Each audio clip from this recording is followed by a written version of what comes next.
Hello and welcome to Poker Night Live. I'm Kara Scott and with me is the very dapper James Browning. You're looking very dapper tonight. Do you like the look? I do. I'm loving the tie. That's different a great tie. This time. There's a second different tie. Oh, you like this one? Good. I do. I must admit, we even got a couple of emails the other night. Flirty Liz contacted.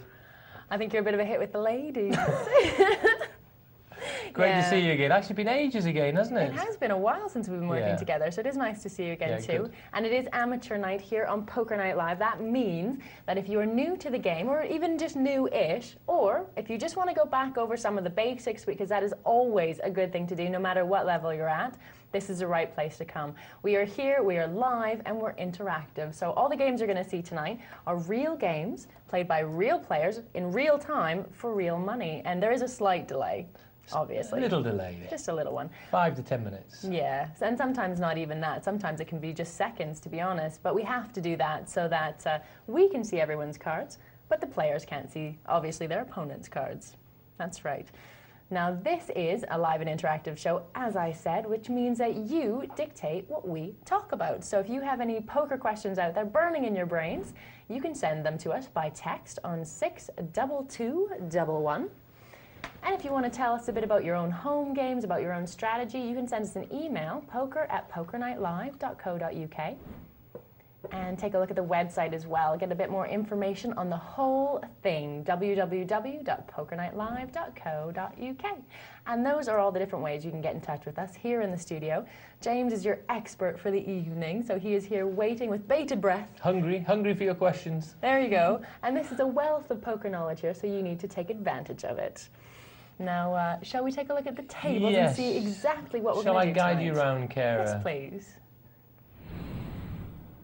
There we are, starting off in green. It's a multi-table tournament, so we'll be dipping in and out of that throughout the night, and hopefully it'll produce a good final, because there have been some great final tables from that recently. And now it's a $5 sit and go. There we are, first level, 10-20. We've got a full complement of players still. Okay, a bit more expensive, it's a $10. And again, just at the beginning stages, starting off with 1,000 chips there. And here's a little money game. It's a baby game. It's a 25-cent, 50-cent game. But anyway, hope there'll be a few more of you joining some other money games as well later on. Give us a bit of choice. Yeah, absolutely, and that should give you a bit of a well-rounded idea about how to play Texas Hold'em in its various forms. We've got tournaments, multi-table tournaments, and we've got cash games, so there you go. So should we start with the MTT? Yeah, that's a good MTT idea. We can give action? them details of how many people are in it, and let's have a little look at that. That's a good idea. Well, I believe there's 247 runners tonight, Kara. Ooh. So that's pretty good, isn't it? That is. And they're paying out 20 prizes.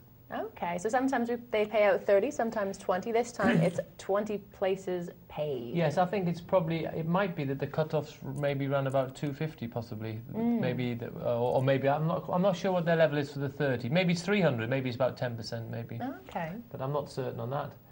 What I am certain of is that the blinds go up every 12 minutes. As opposed to when we watch the sit and go, then the blinds, of course, they go up every 10 hands, don't they? That's right. So there's a difference there. And they start off with 1,500 chips. You can see a few of them still have got that stack of chips. They haven't touched it. Or maybe they haven't. Or just cleverly manoeuvre their way back to their beginning position, possibly. That's how much you start with. And the players are spread out around all the tables. And there's never going to be a difference of more than one player difference. So the software makes sure that at the later stages, when we get down to say 15 players, then it'll be definitely one table of 7 and one player of 8. Right. So they always make sure it's within 1 and try and keep the table as level as possible. And that's one of the things that's so different about MTTs, isn't it? That they do actually move things around, or move players around. Players have to move around, yes. So they have to suddenly, zoomp, you get moved to another table. And of course, that's sometimes frustrating for the player because they've been so busy trying to perhaps make a few notes on the players at their table. And all of a sudden, they're transported through the Matrix. Through the Matrix to another world. who on earth is this? And they have to get to know a whole nother table Yeah, that's of right. new opponents, which can be difficult, It but is. it's part of the strategy of the MTT. But there's another side to the coin. Ah, And of course, is that these players maybe don't know who you are. true. And they don't know what style you've been playing. That's a good point. So therefore, don't forget that. Don't suddenly think, they know what I'm doing. No, they don't. You're a new. They don't know you can get away with things to start with or whatever. So it's a brand new variable. You can play tight and aggressive. You can play a bit looser. Exactly. Make a name for yourself however you like. But sometimes people get carried away. They think, I've been playing loose for a while and I'll take advantage of this. But they forget they've been moving another table. People don't know what they've been playing like, so they haven't got any fixed impression. It's a good point to make. Right, we'll see what's going on. Just as in all the games, there's a dealer's button, which is that white button there, with the D on it, next to Victor at the moment. And JTM would have been the small blind, and Super Boo? Super Boo? I don't know, what Super... Yeah, he's probably one of these boxers or something. Like, it's Super... Boo! Are you going to do that every time you say his name? Because I want you to. I like that. Yeah, let's get Super Boo ready to rumble. I think it'll be shortly. Yeah, so it's Super... Sorry. He's now the small blind. And Olaf's is the big blind. That's 10 for the small blind, 20 for the big blind. It's all written down at the top there. In that little rectangle at the top, it says Poker Night, blinds, 10-20. In the middle, it tells you how much money's in the pot. That's how those chips in the middle, the red chips, the yellow chips, they add up to 80. Oh, 100, it's going up because another 20 popped in the middle there. There you go, 120. It keeps perfect tally. So now you don't have to count the chips. It's all written down there for you. So we've got a top pair here for Olafs, has just bet 50 and has been called by Victor, who's got the top pair. But we're looking here, it's quite interesting because if a 7 comes, it would give Victor 2 pairs, but it would give Olafs a straight. Yes. But if the 9 came to give Olafs 2 pair, it will give Victor the straight. So the problem is that Victor is being beaten by his kicker, having the smaller kicker. Yeah. Because the best hand is Queen, Queen, 9, 8, 6. I see. And unfortunately, because we saw the problem, hitting his kicker was no good because he'd have given the straight. Yeah, so he he didn't know was that. snookered. He was well and truly snookered. Not that he knew that, although if he watches in a few minutes, he will see And of course, that. there's been a few Canadian snooker players, haven't there? There have. I'm not Yeah. very good Oh, at you're not? snooker. Oh, no, I'm 2 afraid top not. players. Cliff Thorburn, the slowest player in the world. Really? And 3 of them, yeah. Bill Werbenick, who drank beer all the time so he could That keep sounds Canadian to keep me. keep his cue arm steady. And Kirk Stevens, who was a bit naughtier than beer. But there we go, but very talented.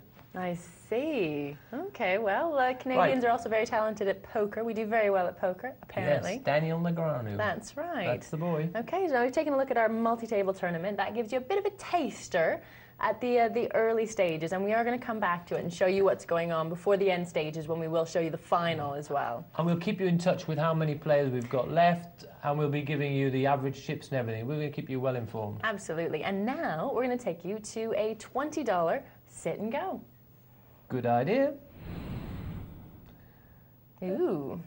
And there we are, and look at that. That is definitely the very early stages there, isn't it? Not much chip movement happened yet at all. No. That's nice. We get to see the early stages as well, because things do change in a tournament, don't they? Yes, they do, yes. So we're going to see this. We're going to be looking at the players here and picking up our own views and opinions about them. You see we've got some well-known players there. We've got Johan there. The other night, incredible, he won 3 sit and goes, Johan. Did he? Outright. Wow. Very good performance. We'll see how he does tonight. He's at the bottom of the leaderboard, but it really is too early to be making any kind of no problem drawing at any all. conclusions. Early stages, it doesn't matter at all. You just mustn't. In fact, you shouldn't be trying to get to the top of the leaderboard at all. You're just playing your cards. If something happens, if you've got a hand where you can get in there and find a really big hand, by all means, make as many chips as you can. But as I keep on stressing, early stages, you don't want to be taking amazing risks at all, because you can't win a tournament at the beginning. That's true. There's a long way to go. Even if you get a lot of chips to start with, so what?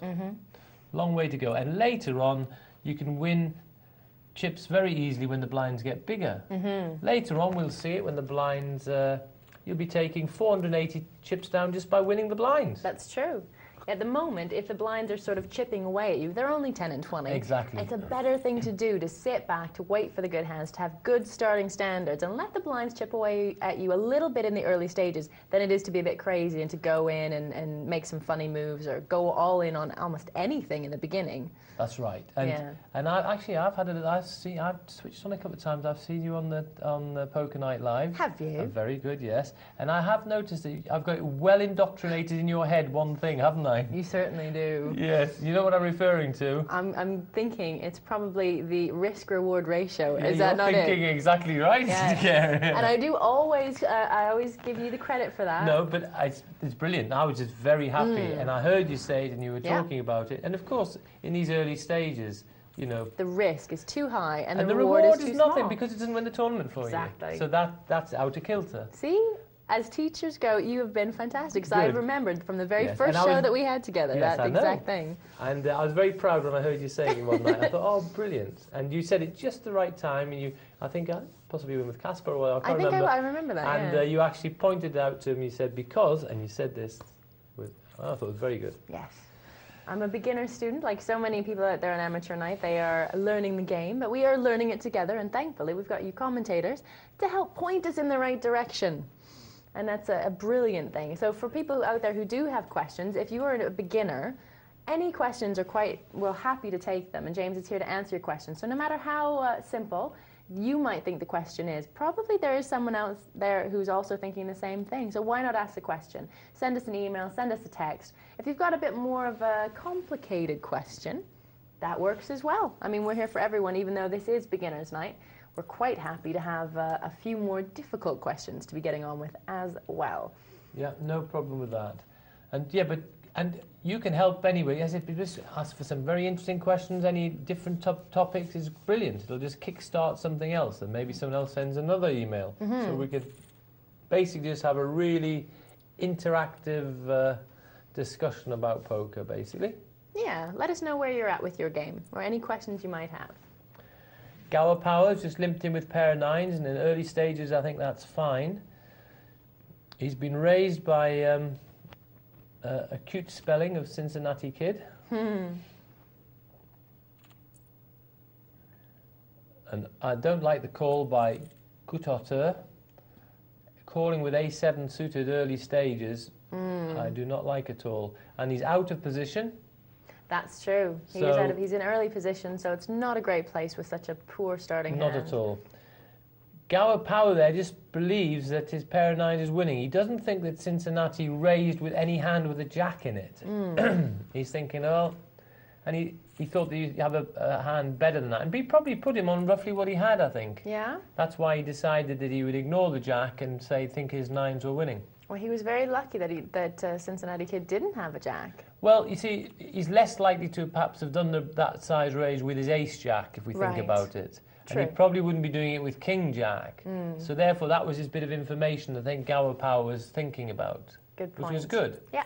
So therefore, he thought, well, he's more likely to have put a raise in. If he's a good player, in the early stages of a sit-and-go, he's more likely to have done the raise with ace-queen, ace-king. The ace-jack is less likely. So he thinks that flop, hopefully, is not a good flop for him. And the best way is for him not to check. If he checks, Cincinnati bets maybe just as a continuation bet, Gower Power wouldn't know where he was. He doesn't know if he's betting because he's got the queen. He doesn't know he's betting because he hasn't got the queen. He won't know anything. True. So what Gower Power did was he asked a question. Exactly. This is something I've heard you say a lot. If you to get the information, you ask the question. Right, and that's what he did. He thought, right, my pair of nines might not be winning, but I decided to call this race and come into this hand. I've got to play this to the best of my ability now. So he put in a bet, but not an oversized bet. He just put in a reasonably sized bet. He says, Rook, I'm telling you now, I've got a hand. Yeah. That's what he's telling him. Because to bet against the person who's raised, you really are saying, listen, I've got either a this better flop's hand. good for me or I've got a pair already. Yeah. I've got a hand. And you're shouting it out. You're telling them. Now you sit back to see what the answer is. Yeah. Now, if Cincinnati was to re-raise, or raise rather, well, maybe Galpao, whatever, we might have had to put it down because True. he says, well, I've told you you've got a pair and you want to raise me. And he now says, well, he's even frightened of the top card. He would have had to pass. Yeah. But Cincinnati doesn't know how strong Gower is. And also he knows that he himself hasn't got anything. So in the end, Gower Powers bet, asked a question, it worked. Cincinnati didn't want to get involved anymore, and neither did Gutautur. So again, that was just the rudiments of what went on. And it was good. It was correct play. Yeah, it's the language of poker, isn't it? The Yeah. language that all the players are talking to each other in. Yes. You ask a question, you find out where you think everyone else is at. And again, you mentioned position earlier, and that has a huge amount to do with it. Depending on your position at the table, you get so much information about the other people who have to bet in front of you, or check, or call, That's or right. raise. Yeah. What Kara's saying there is when you've got position, basically, so when you're in late position, that means after the flop, you will be after the flop, the best position to have is to have where Gower Power is, the button, to have the button. And he's got a nice hand on the button there, actually, ace-10. It's quite good against a lot of players. What it means is when the next round of betting takes place, he will be the last one to speak. Right. So therefore can see everyone else's reaction. Yep. So he's picking up clues all the way along the way. He'll know exactly how many opponents he's got to fight, etc.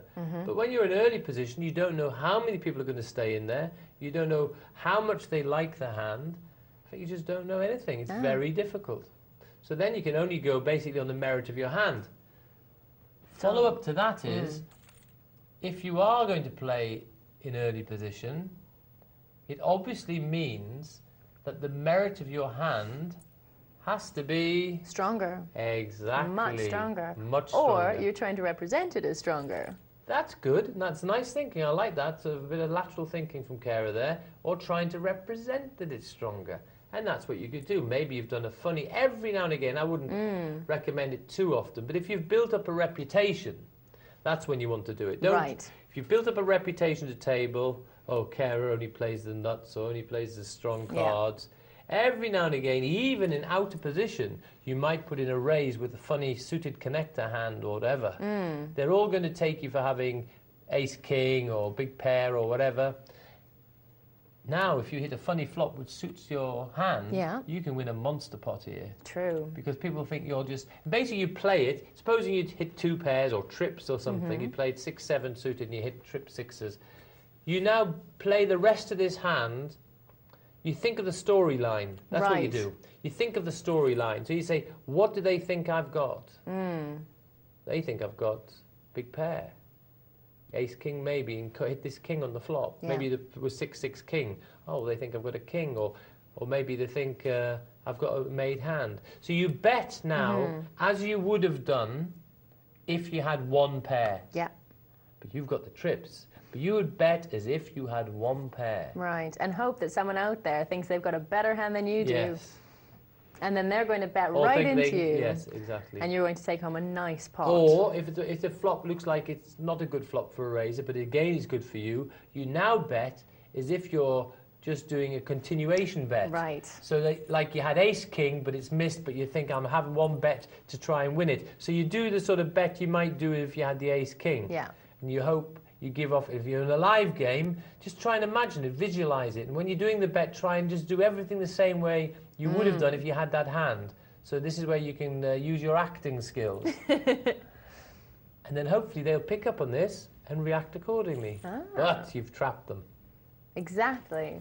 And the narrative in that, like you say, the storyline in that is very important to hold on to. If you can keep that thread in your mind, where am I? What are my cards? What do they think I have? Yes. What am I trying to represent that I've And got here? You've got to ask another one. What do they think I think that they've got? It's getting very complicated. What do I think that they think that I think that they think This they've is got? a difficult one to think about after you've had crispy donuts, apparently. Yeah, I imagine so. Or 4. Well, no, I've only had 3 so far. Is this impossible? How can Kara have had 3 crispy donuts? I can't believe it, because I can't believe I it. enjoyed them thoroughly. She has them. She loves them. That's my dinner. Not so bad. Well, we've lost a player. We have indeed. The blinds are up to 20 and 40, and we've lost a player already. Yes, well, okay, one player is not too bad. Yeah. But he was the one who started off raising with the ace-queen. True. Actually, I'd have been quite happy if he'd even just slow played it early on, because early stages, I don't want to be getting involved trying to bet people out too much. So I'm trying to get in there and click some good hands.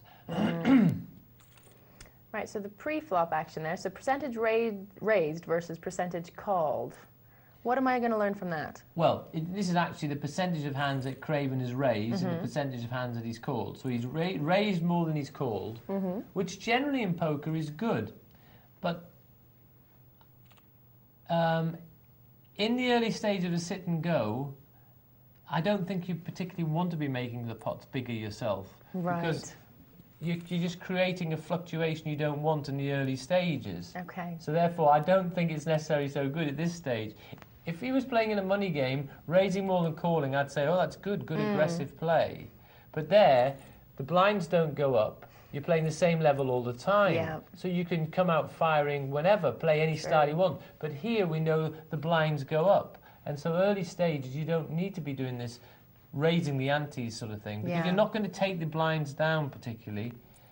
You don't want to, because it doesn't make any difference. So basically you should play a more controlled game where you sort of try and keep the pot smaller until you've got a hand which is big enough that you want to fight with. Right. And one pair hand is not what I want to be fighting so much in the early stages. Yeah. I'd love to be clicking trips. I'd like to be flopping a straight, obviously. I want to be having a bigger hand where I can now hopefully trap someone who falls in love with their big pair and pays me off. Excuse me. I think I read somewhere, I'm trying to remember where it is, and I might be wrong here. If I am, and you know I'm wrong, then don't feel shy about texting in or emailing in. But I did read somewhere that in a tournament, the hand that most often wins is a pair. The winning hands tend to be a simple pair. Now, I don't know, that really did surprise me. Yes, I've got to say. Well, I don't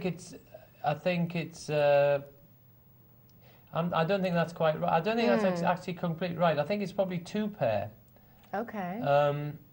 But it's going to be close. I think it's very close. Flat stats, I'm actually not fully certain of. But I believe it's, I think we've looked at that before, and I think it actually came out as two pair to prove to be the most likely winning hand. But it's going to be quite close. But in the early stages, later on, it changes. In the early stages, as I said, you really want to be looking for, I think, minimum sort of two pair before you're really committing a lot of chips. Right. Unless you really, really think you know what this person's playing with. It's dangerous though, isn't it? Because in a tournament, if you put everything all in, you can't go away and then come back recharging your money. I mean, that's the difference between tournaments and cash games. You don't want to go all in early in a tournament, because if you do make a mistake, if you've misread the situation or you've misread your opponent, you could be out of the tournament. And nobody wants to go out in the first or second round of a tournament, do they? No, especially they not with, you know, ace-king or it's something. It's not just they're not wanting to, it's actually the strategy. The strategy pays off, because when people play too fast early on and get themselves killed, well, then suddenly your chances of winning the tournament with doing very little have suddenly increased. Because obviously when it starts off on equal skill, when there's 8 players, on equal skill, you're 7-1 against to win the tournament. Okay, supposing on the very first hand, one person knocked out another person. So that would now mean there's 7 players left, okay? 6 people have all still got virtually what they started with. Someone might have played a blind or whatever. They've virtually got what they started with, roughly 1,000. True. One person has actually got 2,000, and one person's dead.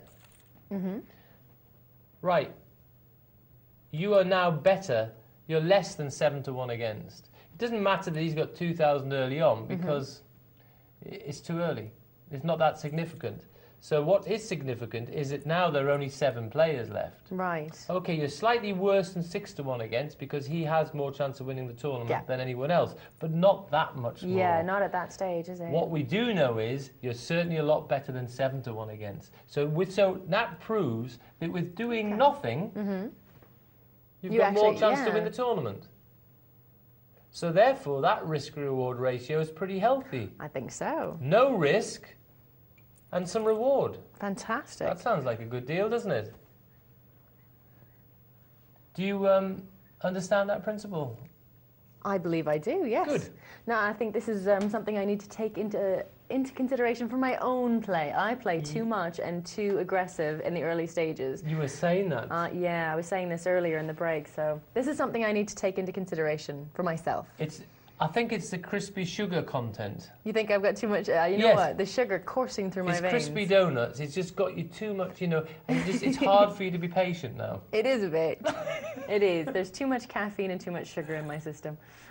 Well, we lost Snakey to a very, very sad hand. He had an ace and a smaller kicker. Someone else had an ace with a king. Ace came up on the board. He was thinking, I am all in here. I've got a pair of aces. Well, so did someone else. So sorry about that, Snakey. But yeah, so there you are, ace, small kicker. Not really. There's no excuse there. Tell your poker friend, what did you go out with in the early stages? Ace, small kicker. Whoa, that's not a very nice phone call to have to make. Just ignore it and come back and do it again some other time and hope that nobody remembers, I suppose. That's what I would do. Well, there you go. We've taken a look a bit at our tournament action. Now, perhaps, should we take a look at our multi-table tournament action? Back. We'll see what the latest stages are. There we go. And we are back at the multi-table tournament. The blinds are 25 and 50. So the blinds go up slightly different than they do in the single table tournaments, just to get that much more play out of each of the rounds. Now the table that we've got here, we've got Cucumber. I like that name, very fancy spelling. Ivor, Pirate, Deadbeat, Rosie's, Chibis, Sleekhand, and Lucky Ace 05. Now Sleekhand has a pair of aces there, which are lovely. Hoping to capitalize on that. He's got a smaller chip stack than Chibis, who he's playing up against. Right, we're down to 192 players now. Well, we've lost quite a few then. And so I think that's spread over 24 tables. And we actually have the chip leader on our table, and it's Chibis. Well, I think, yeah, he's going to lose a few chips there, but it didn't seem to hurt him too much. No, he's still got a good stack. Certainly does. And you did say they start with, was it 1,000 or 1,500? No, 1,500 chips. 1,500. So he's done very well to raise his stack up to almost 10,000. That's some nice tight play there. People putting down hands that don't look so good. Looked like the blinds were the only ones who wanted to have anything to do with that hand at all. Well, slick hand there, not much. Lucky Ace. Oh, we all want to join in here. Cucumber, it's called. Ivor. I wouldn't go for that one, yeah. Why has he caught you? He certainly hasn't.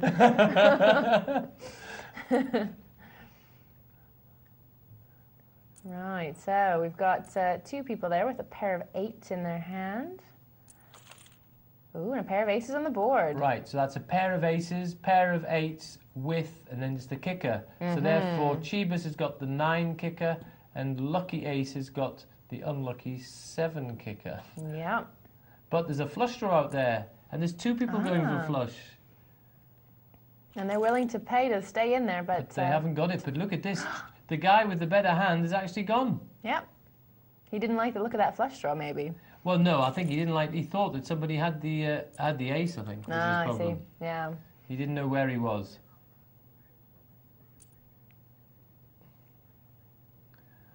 Okay, we've got Piratite. Don't know if he's caught me or not there. I don't know. Sometimes you do wonder. You think, is that, yeah. And he just called with the ace queen. And he's got position, though. So by Yeah. just calling, he's end up with position, so it's not so bad.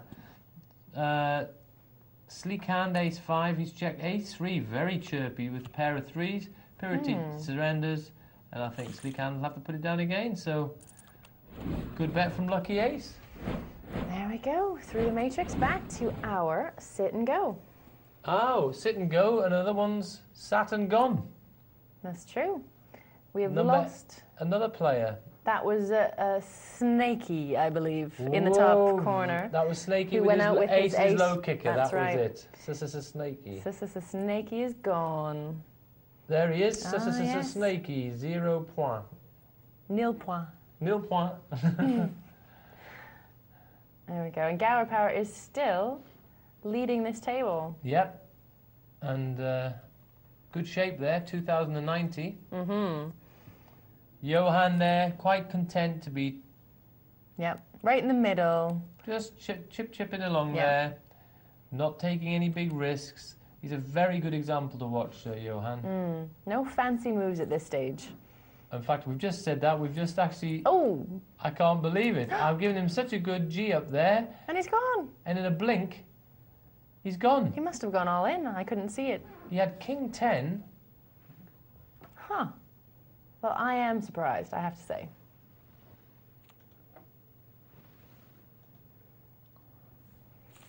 That was a strange hand for Johan to get involved in, but I missed that, what the flop was with it, Yeah. unfortunately. I'm not a minger, 9-3 of hearts. Hope doesn't fall in love with a suited hand only. Gower Power, small blind. And look at this. Does a very aggressive play and takes down the blinds.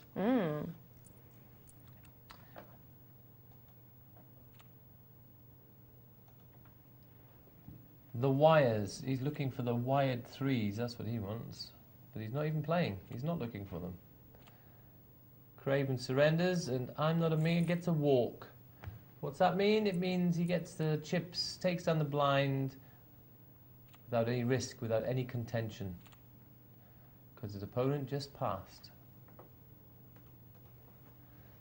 Pre-flop folds there. I'm not a minger and Gutatar are playing the tightest at the moment. Yeah, Johan and Snaky, who are both out, you know, they're kind of in the middle there. Well, so I no, would, that's still pretty quite tight, but I Yeah. don't quite understand how, unless Johan must have been involved in the blind with his King 10, I think. maybe. Now that is one of the sort of most likely mistakes made, isn't it? Getting involved on the blinds. Well, yes, you can get sort of sucked into playing a hand, and that's a problem with it. Trying to protect the money you've put in with the blind, but you have to think of it. Everyone needs to pay the blinds on each of the rounds there, so it's something that you have to do. So if you don't have the cards to back it up, you really shouldn't try to protect your investment in that hand. That's my opinion. I don't know. Is that right or wrong? No, it's a matter of the problem is you've got to be careful of. You've got to remember, although a certain bet looks like it's value, you've got to remember that you're going to be out of position, because when you're in the small blind, you're going to be speaking first. Yeah. And that's what people tend to forget. So they say, oh, look at this, I'm getting this odds for my money. So yeah, but now you're first to speak. Also, they end up calling with some very strange hands because of the big odds they're getting. Right. Right, so there's some validity in doing that. But then they don't really know how to play the hands. Right. Because they're not used to playing these strange hands. Sometimes they'll then fall in love with making one pair. Well, of course, in that case, that's not enough. It's just not enough. It's just probably it's a pair with a bad kicker. Yeah. And they've got all these people to act after them. So this is how they get themselves into trouble. If you make up the small blind, then you really need to hit that flop pretty well. Hit it full in the face. Yeah. You know, And if you don't, then you need to put it down, don't you? be quite happy to come out. Say, listen, I bought my raffle ticket because the odds look good, but I've hit the bottom pair. That's not enough for me. I pass. Yeah. And if you've got the discipline to get rid of these hands, That's the word. then it's okay. If you find it hard to put it down and say, I'll just have a look at one more card. Yeah. I'll just have one more crispy donut. Oh, James. You If found that my weakness. discipline isn't there, then it's a problem. Yeah. My lack of discipline is legendary. Oh dear. Awful. But it's just sort of so I can't- unbelievable. I I just know. wouldn't guess this. That's fine. I can't leave a donut in the bag and not eat it. And I always want to see, just what's going to come up there on the river? What's going to come up on the turn? What's there going to be in the flop? I can't help myself. Terrible. Right, there you have your percentage of played hands won. Now, obviously, Snakey's at the bottom, having gone out already, and Johan Heron down there as well. So the Wires is winning 76% of all the hands he's playing, which probably means, yeah, Very high. he's probably just playing the best hands then, playing nice and tight. Also, what do you think? listen, it's not been going long enough to be so significant. Okay. So, but it means he's probably getting good. You know, he's connecting, and well, it'll be interesting just to see how these percentages vary as we continue through the tourney.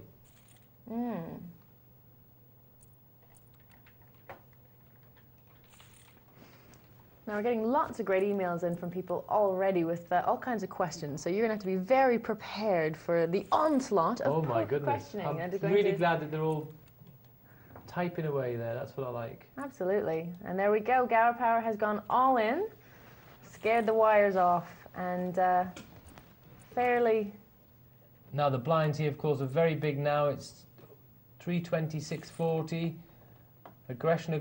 Now look, very evenly matched here. There's hardly a chip between them. It's a lovely hand for the Wires. Wow, and Gower Power's going to be called here, but it's an ace. He's hit the 10. He wants a queen or a 10. No one's got a heart. It looks like it's over. Oh, Not quite. Gower Power's got a little dog's life there. Yeah. 160. This will be the greatest comeback if he does it. Oh, he's got a flush. It's a good way to start. What a good That way ain't to bad. start.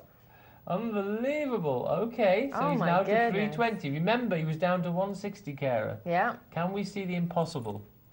I don't know. That's a long way to come He's back. going to win this one. Oh, he's got a flush draw. Again. No. Are we going to... Oh, my He does goodness. well. Look at this.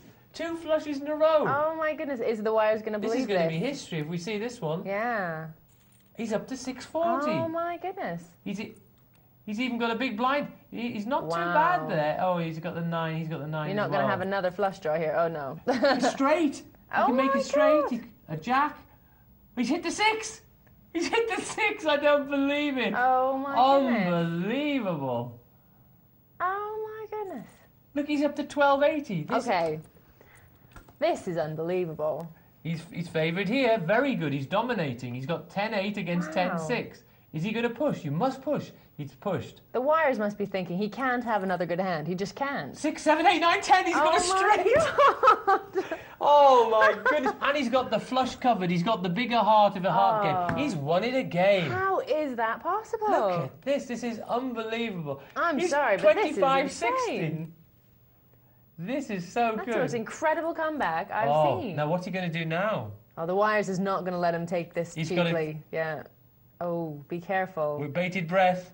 Oh Oh, no. no. Oh no. No. After all that. That was painful. That was Oh, was that brilliant? absolutely painful. He got unbelievable, That's eh? the most incredible thing I have seen, I have to say. What a comeback from 160 Mad. to up to, you got, fantastic, up to 25-60 you got. I'm speechless. You go back to 25-60, very good. That And really is flush. amazing. It was exciting. If you could have only won that one, you'd have gone chip leader. That was amazing. So what was that? 2 flushes and then a straight? Yeah, 2 flushes and a straight. He was 1 hand away from being chip leader. Wow. Now that is lucky. That is lucky. Right, I'm stunned and I'm speechless. It was good telly. That was, and if you were out there, tell us what you were thinking there in that last hand, because I would be really curious to know, and I'd love to hear from you if you are sat at a computer and can send us an email, and if you have any comments on that as well. Those of you out there watching, feel free to let us know. At the moment, I think we're going to take a bit of a breath from all that excitement and go to the MTT and see how that's going. There we go. Through the matrix. Through the matrix. Right, so it looks like Chibis is still our chip leader. Yeah, he is. Chibis is still our chip leader. I can verify that for you, Kira. 11,300, as we can see. Very impressive. Yeah.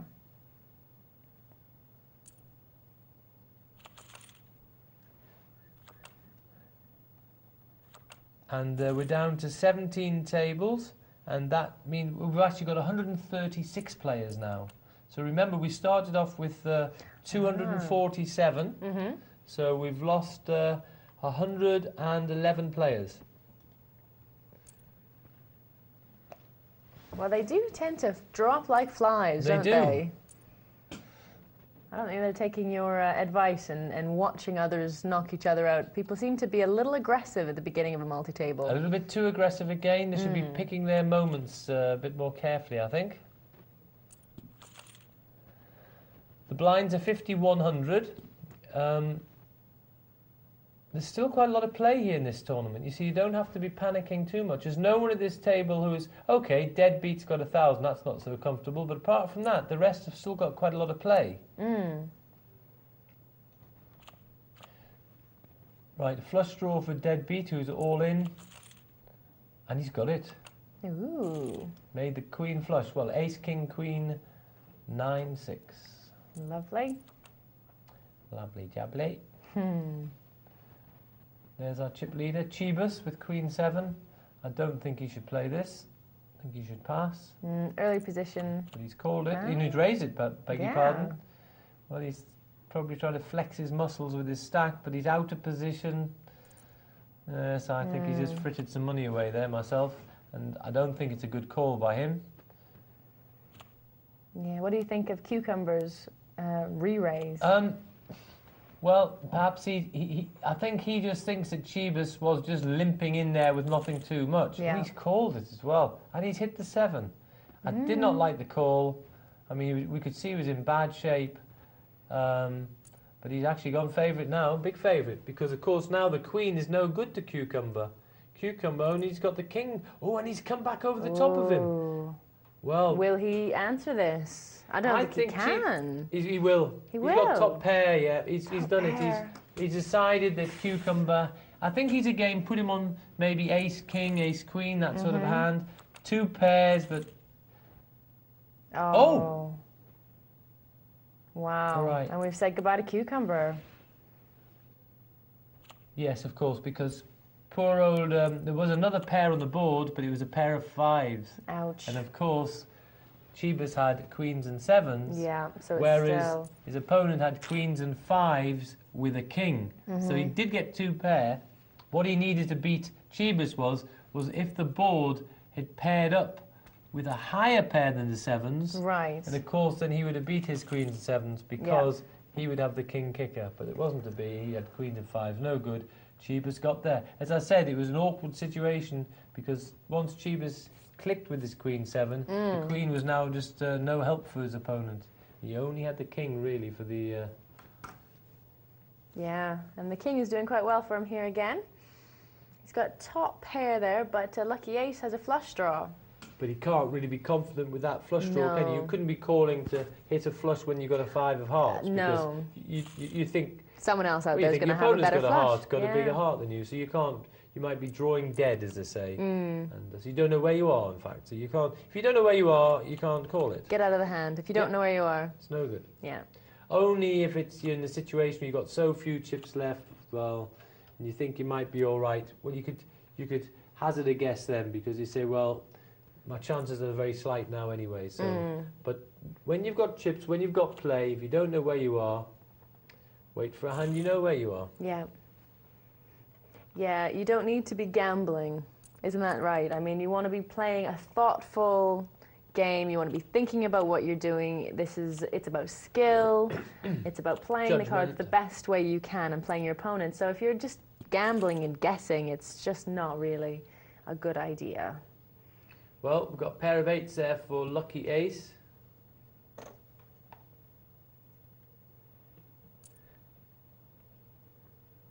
Seems to be happy with it.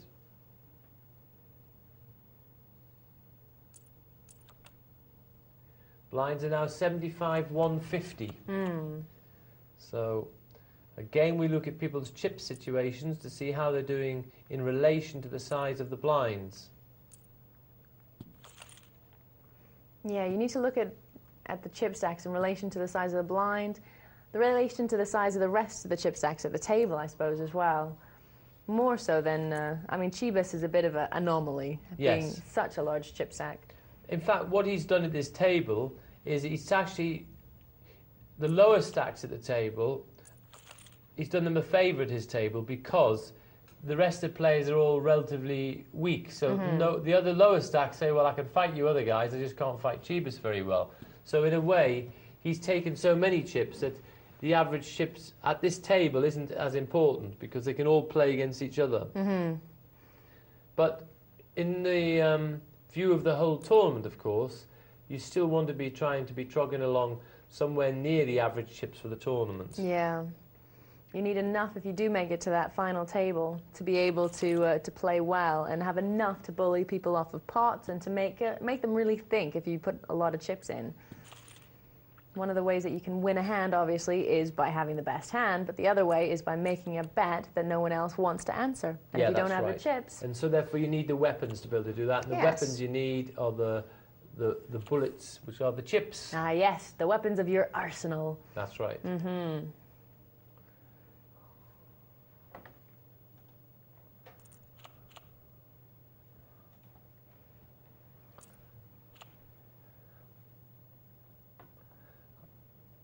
I don't know if crispy donuts are good for your arsenal or not, but... James! I'm shocked. Well, I mean, it's a weapon. You can't throw donuts at people, is what I meant. Oh, I could throw one at you right now. You might want to duck. Shocking. Disparaging my eating habits. It's awful. Well, it's a good thing that we sit behind a desk. I've got my arsenal well hidden, so no matter what the size of it and how many donuts I eat. Deadbeat, King 8, Wabbits, 10-5. He's got an up and down straight. Yeah, what's up, Doc? Ooh, is that the first impression of the evening? I think we'll have a few more by the time the evening's done. Maybe. Maybe if we're lucky. Well, if you want to request any, if you've got a favourite James Browning impression, do feel free. Because I know our favourites here tend to be, I think Kermit the Frog has always been a fabulous favourite. That's what yours, isn't it? Yeah, I think so. It's one of mine anyways. Right now, people haven't been asking for impressions just yet, but they have been asking for advice. Good. So I'm going to read you an email here. We're looking for some advice. Now, this is from Husey. Husey says, hi, great show as usual. I've been playing for about 18 months and I really enjoy learning the game with books, internet forums, and watching the show. I currently play $25, $50, and $51 games. That's 25, 50 cents, I'm guessing he means. I play disciplined and try and ask questions, but constantly find myself being outdrawn by what I would consider to be very bad hands from players that should not have called the initial raise and chased their miracle. Can you help me, can you offer me any advice, as I'm curious about moving up a level or two to play against better players to try and stop this from happening? Many thanks and keep up the good work. Regards, and that's from Husey. So what would you suggest for Husey? Okay, first of all, I'd say, Husey, when people are calling you with hands they shouldn't call with, well, that's good. That's what you want. Because you want people to be making mistakes. You want to be playing correctly, and you want people to be making mistakes. So we often hear this saying, oh, I want to play a better level, so because these people just call with anything. Let them call with anything, because if you've got the better hand and they call with anything, that's fine. This is a good fight. You're the heavyweight, they're the lightweight. This is a good contest. What you have to be careful of is make sure that you keep aware that as the flop unfolds, that this hasn't affected the value of your hand. So make sure that your one pair or whatever it was suddenly hasn't been devalued by the flop. For example, if you've got one pair and the flop is 3, 4, 5, and along comes a 6, well, obviously your one pair, if it's not nowhere near this 3, 4, 5, 6, has been devalued greatly. So the problem is, no problem with people calling with bad hands. That's what we want. The problem is when we don't recognize that maybe a funny flop is connected with that opponent and we end up paying them off with our solid hand more than we should. That is the problem. Anyway, I like the sound of what you say, you're disciplined, etc., etc. Regarding moving up a level, try moving up this next level. As you're playing, if you feel comfortable, you'll know if you feel comfortable. If all of a sudden you feel you can't produce plays you should produce, go back down to the lower level until you feel comfortable again. So then zigzag back and forward until you're ready for the transition. Great advice. And I know a lot of people say, commentators say on the show all the time that poker's a long game. So if in the short run, some of the things that you're doing by being disciplined, by playing good poker are actually losing you hands, in the long run, you're going to see that this actually wins you hands. Isn't that right? That's very important. Never complain when people call with hands they shouldn't. Just say, keep on calling with hands you shouldn't. This is good for me. Yeah. It will be good for you in the long run. It will, as Sarah said. Absolutely. So you might be losing right now, but in the long run, this should bear out for you as a good thing to do. Yeah. So there you go. And if you are comfortable moving up a level, do that. If not, like James says, don't. There you go. Just keep on trying. Just try a little bit. Move up. Make sure you'll know if you're not comfortable, because all of a sudden you should be putting in a raise or whatever, or a re-raise, and you don't because you just feel a bit nervous of the stakes or whatever. You then know you're not ready. Back down, get your confidence back again, try again. But eventually, I'm sure you'll get there. I like the makeup of your email. I think it sounds good basics for becoming a player. There you go. We like the cut of your jib. Hey! Sailor. All right. We have another email here. This one's from Daniel. Daniel says, "Hey guys, great show. James, I remember a few shows back you said you're going to buy Poker Tracker. Have you yet? I've just got it and I have to say it's a must-buy for anyone who wants to improve their poker game."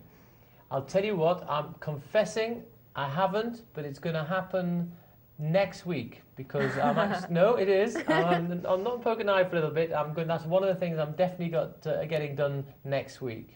So that's Poker Tracker. In fact, I've been talking to some other friends about it. I've encouraged a few of my friends to get it, and they're raving over it. I'm glad you've got it. I'm going to be joining you. In fact, if I've got any troubles, I'm going to get your email, Daniel, and then I'll be able to ask you. Jumping on the Poker Tracker bandwagon. There you go. We're going for a break right now, but we will be back very soon, so make sure you stay tuned, and we will see you after the break. See you later.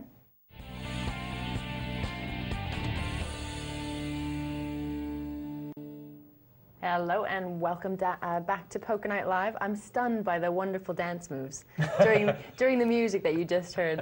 There's all kinds of dancing going on back here. Just thought you'd like to know. We're lively. We are lively. Right, and we are going to go straight to some emails. Okay, good. So, we'll stop the talk about the dancing. Fire away. Moving on. Email from Baggy's Ace, and he says, "Hi guys, great show. I'm a relatively new player, playing about 8 months online, and have started to get the itch to go and play live poker in a local casino.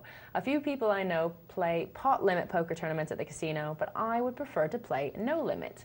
As far as I'm aware, it's a £20 buy-in, and there are unlimited rebuys for the first hour. The only concerns I have are people who are happy to rebuy lots of times, as they may play very loose.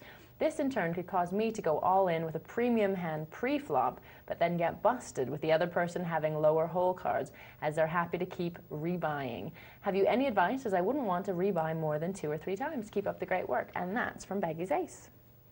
Okay, very good question and well put together email, so thanks very much, Baggies. Right, if you think that there's people at this tournament are going to be playing very loose and prepared to buy in a lot, the thing to do is, rather than you being an initial raiser in a pot, you could actually say this is a loose table. So if you've evaluated it correctly, wait for them to make their raise. And if you've got a premium hand, then do re-raises. So don't bother about being the raiser. Do something far more powerful, re-raise. If this is where you want to get rid of someone. However, in the early stages of a tournament, just like we talk about in the sit and go and in the multi-table tournaments, you can actually slow play some hands. in these early stages. Slow play some big hands and try and trap some of these loose gooses out there. Catch them. Now you'll build up your stack and let them keep on buying in, because they're going to be just adding more and more money to the pot. And if you've got off to a good start in the tournament, very nice for you. But so just play. You don't make the pots too big yourself. Control the size of the pots yourself, and this will help to limit the number of times you need to rebuy. Also play far more selectively. The wilder they play, the more control you should play. Because as in all things in poker, I've said to Kara lots and lots of times, it's best to be a contrarian. So if they're very wild, you've got to be very solid. If it's a very passive table, then you can be making the moves, putting in the raises and taking advantage of it. So anyway, I hope that'll help you. Definitely go and play live. I think we should all play a mixture of internet and live. It's a great combination. It's a fantastic social game. There's always a load of humour at a poker table when you play live. Great fun, you'll love it. I'm looking forward to my very first live game as well, I have to say. Yes. I've not actually played live yet. Oh my goodness. Yeah, I know. You'll find it so, the thrill, it's so exciting. And when you actually physically scoop the pot, start stacking up all your chips and I hope so. Sorting them out, and you'll enjoy it. I hope so. Even just once, I'd like to scoop the chips. Oh, just definitely. the once, even if it happens then. So yes, some of the other commentators are going to take me down to a live game and give me a few hints and helpful tips and whatnot. So there you go. But someone you gave some helpful advice to last week has gotten back to us. Okay. And this is Simon, aka Iceberger. Says, hello, Karen James. Hi, how you doing? I emailed the show the other day with my 3 main poker faults. That's right. In fact, I was telling Kara about this earlier, saying there were some great emails on that, wasn't I? Yeah, you were, absolutely. And this was an interesting topic. He says he wants to thank you for the complimentary comments and the excellent advice that he was given. He says, if it isn't too cheeky, I would like to tell you about my semi-success in an MTT and ask for a bit more advice on an area of the tourney that has been troubling me. No probs. Okay. I entered a $16.50 multi-table tournament with over 700 players. I've tried my luck in this tourney quite a few times with no successes at all. Last night I was feeling really confident with the way I was playing and was high up on the leaderboard throughout the tourney. I got to the final table as a decent-sized chip leader. Brilliant. Yeah, from 700 players. Yeah. Well done. That's pretty spectacular. I plugged away, maintaining my lead until the final 3. Well done. This is where my problem started and where I would like to get some advice. The prize money was for 3rd place $700, 2nd place was $1,400, and 1st place was $2,300. That's a lot of money at stake. I normally play in lowish stake cash games, and this is by far and away the most amount of money I have played for since I started playing 5 months ago. 5 months ago. Well done. To this point, I had been really aggressive, but I sat back and found myself too nervous to play. I ended up losing my chip lead and finished 2nd with a bit of a whimper. This is my biggest payday by a mile, but I've been down all day about the way I played in the final 3 instead of being pleased with my finish. That's a shame. Do you have any tips for if I'm fortunate enough to be in this position again and if this nervousness is normal? Well, you know what? If you played really well, then it's not just fortune that got you there. It's not just luck that got you there. So yeah, if you play really well again, you will get to the same sort of stages again, you would hope. I'm sure you will. Yes, well, it's great. Listen, the best thing is that you're actually looking at what's happened and looking at perhaps how you behaved in a certain situation. Just going to recap, you know, to come 2nd out of 700 players, I mean, this is a tremendous result. Fantastic. Yes, when there's 3 players, it's a peculiar situation here because we come to this strange little creature called equity again. And there's some peculiar moments when there's a 3-handed situation in a tournament. There are some tactics here because basically this window will open up where you will be able to have this tactic where you can actually let the other person fight the other person for a hand where maybe, you know, then your equity will rise just because one person's knocked out with no risk at all to you. Occasionally that will happen. So you'll actually say, okay, I think he's going to be involved. I'll drop out of this encounter, let the 2 of them fight, hope that the big stack knocks the other one out. I will be understacked when I fight him in the final, but my chance of winning the tournament is still better by only being 2 people, which we referred to early on. The other thing is he said he thought the worrying thing is you said you thought maybe you froze up a little bit because of this playing for such big amount of money, which you hadn't been used to playing for before. Well, if that was the case, well, obviously, you know, you just got to start.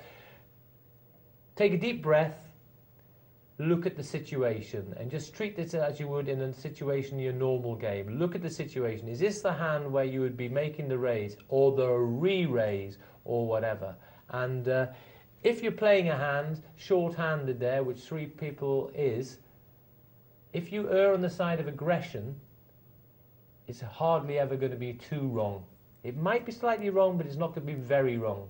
Because you'll be asking a question, they're going to have to decide if they want to call. There's a good chance they're going to still put the hand down. So basically, the principle we want to follow is still be the better rather than the caller. And in fact, 3-handed, be that even more. So more times you want to be the aggressor. You want to be making the bet, asking the question. There's always a chance they'll pass. And at that stage, the blinds will be big. There'll be a great reward to get those chips for nothing.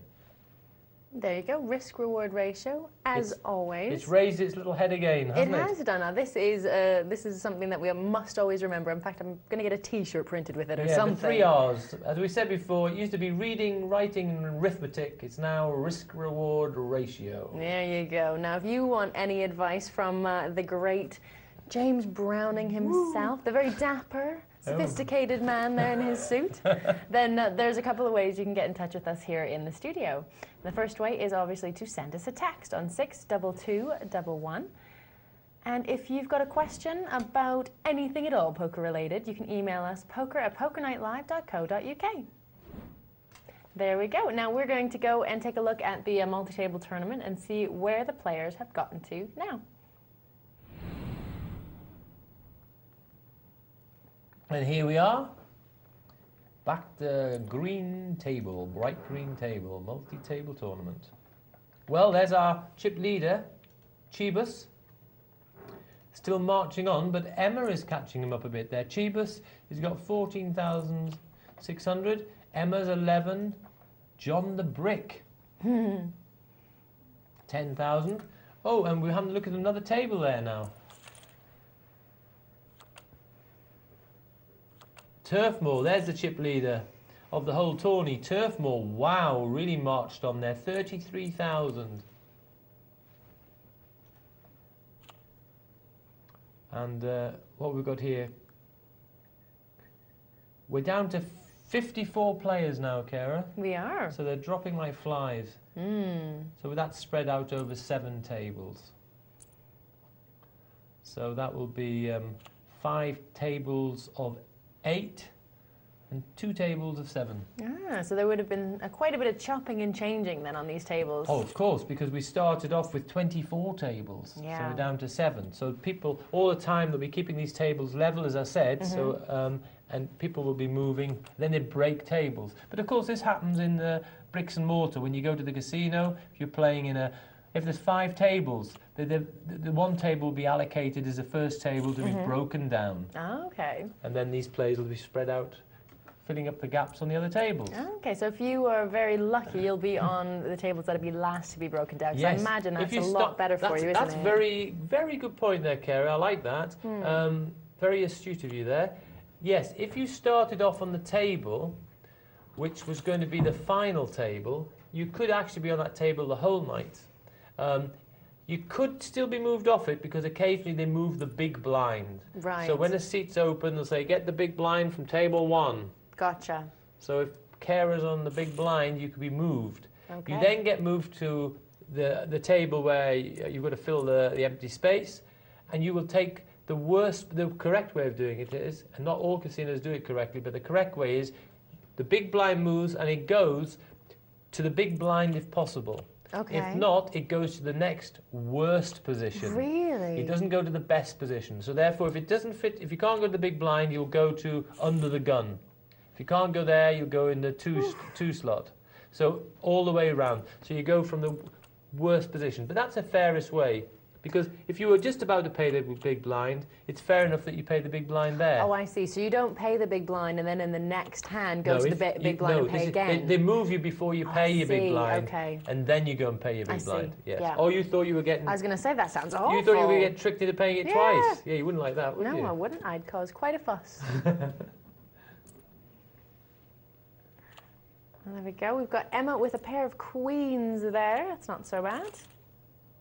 Ooh. Queen 4. And trip 4. Got full house. Very nice. 3 4s and 2 queens. Yes. 4's full of queens. 4's full of queens is right. And 5 6. Nowhere near getting a hand to fight with. Typhon. That might be Mike Typhon. Lost a couple of teeth there. Or teeth. Well, he did this anyway, didn't he? He did, didn't he? Yeah. Very tough guy, but I bet no one made fun of him. No, I wouldn't have. No, I wouldn't have You're either. speaking perfectly, Mike.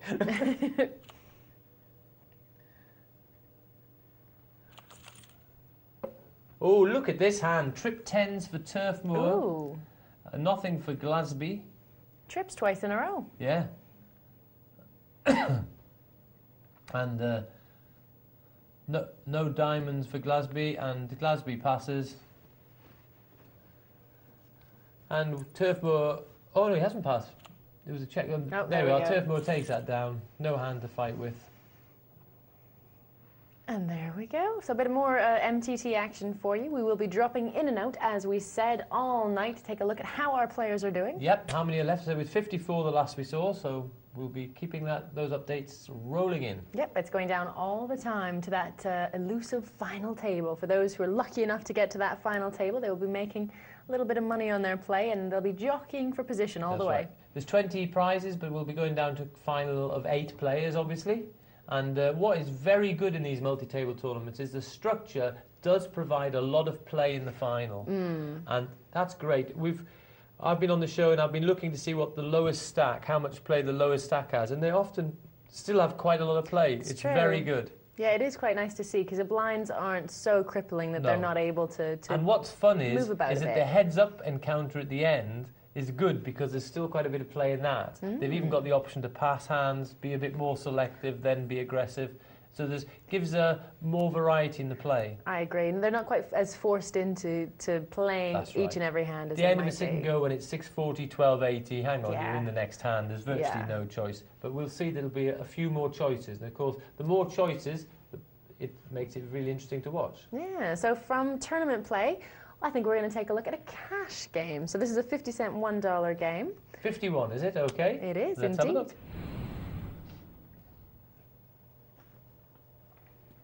Good. And this has been a very good game of late. Again, Johan's been doing very well in this game as well. And look at this. He's doing well again tonight, presumably. I mean, he might have bought in 10 times. I doubt it. I'm sure he's winning. The maximum they can buy in for here is $100. And they can sit down with as little as $10.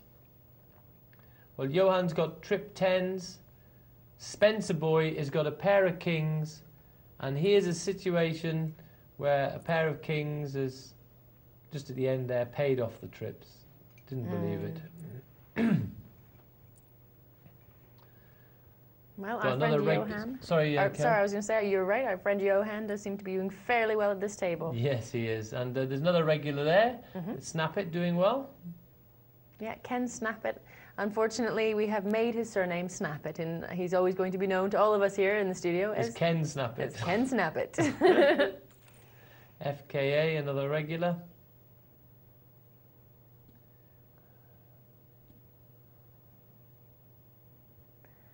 And there we go. So Johan Hearn with his pair of kings against the Cincinnati Kid with his pair of threes. I can't imagine. Oh, he likes his pair of threes. And it's very difficult. What do you do with the next bet? That's a problem. There's $10, 50 cents in the middle. Let's see what Johan bets.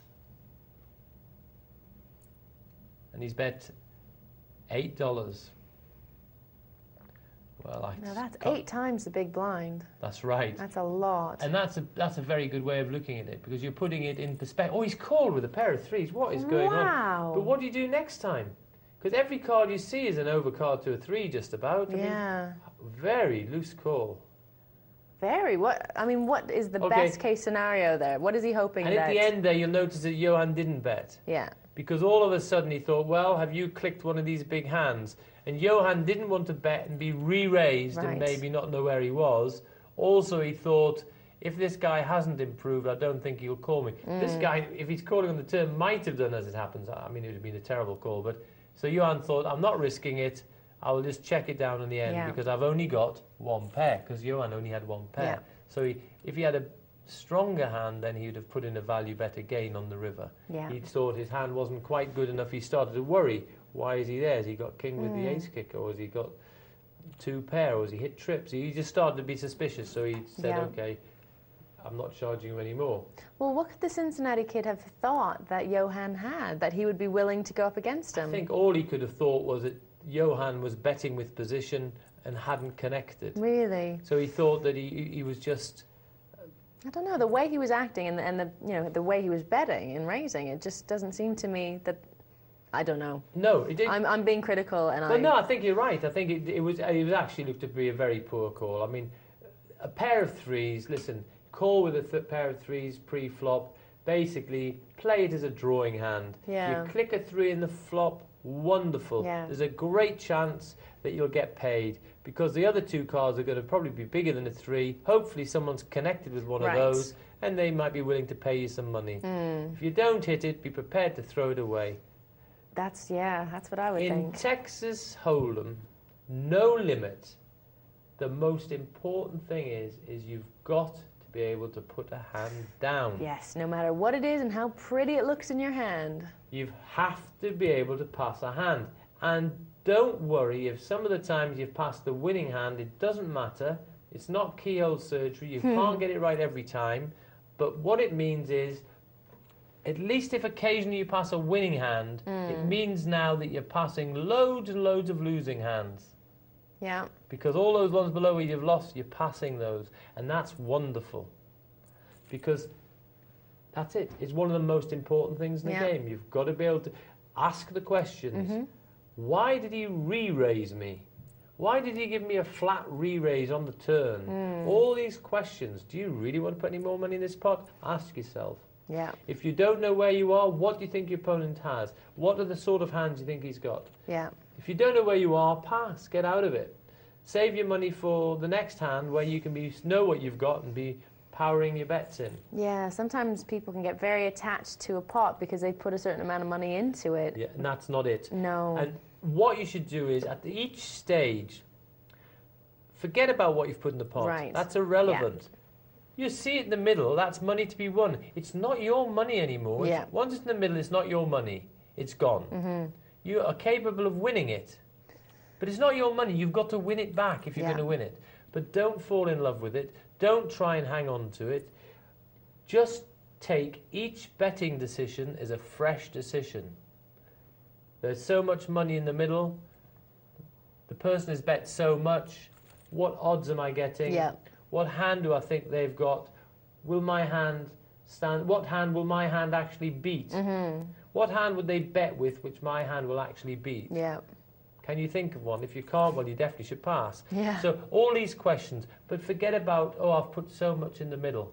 Irrelevant. Yeah, you're just going to be dumping more in the middle and you're not going to be seeing it again. Bad idea, and I tell you this from experience, people. I tell you this from experience. Kara confesses she does find it difficult to pass, probably. I do. I find it very difficult to pass. That's probably says a biggest fault in the game is you just find it difficult to pass.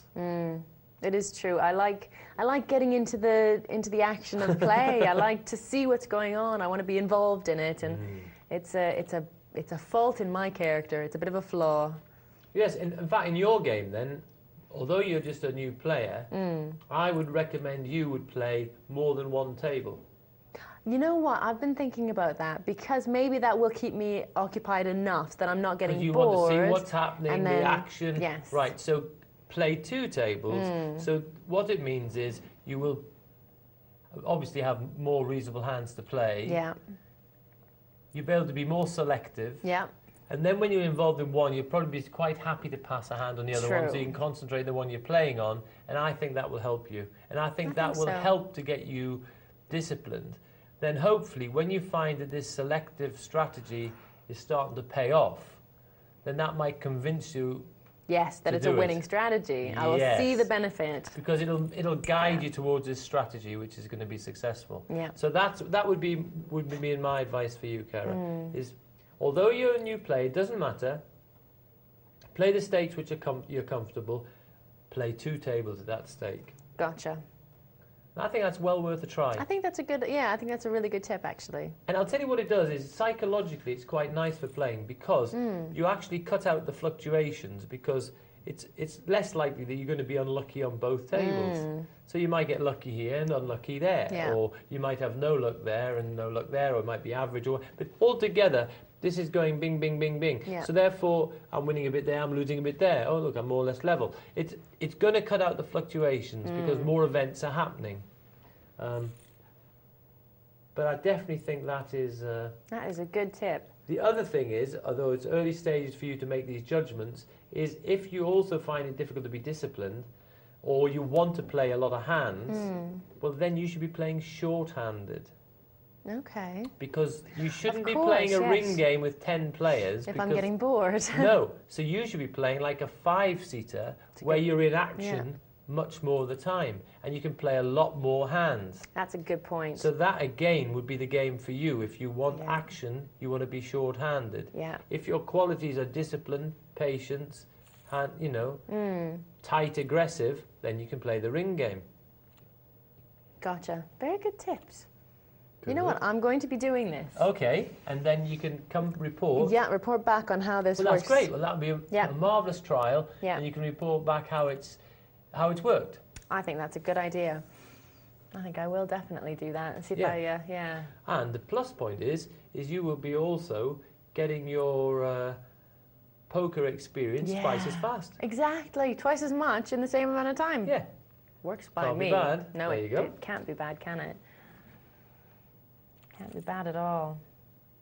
Ooh, and blocks is connected on the flop there with an ace, pair of aces against a pair of threes against a pair of sevens. Yes, and the sevens and the threes. Well, the threes got 3 overcards on the flop, so surely Snap It will definitely not call this. That's for sure. Snap It's got good discipline.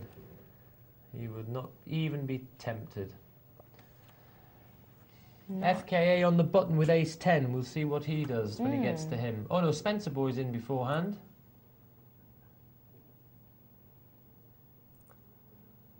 And FKA makes it 4 times a big blind. JJ's called with the 4s. A lot of pairs people again, but they're not connecting, are they? They're not clicking their trips. And lots of small pairs.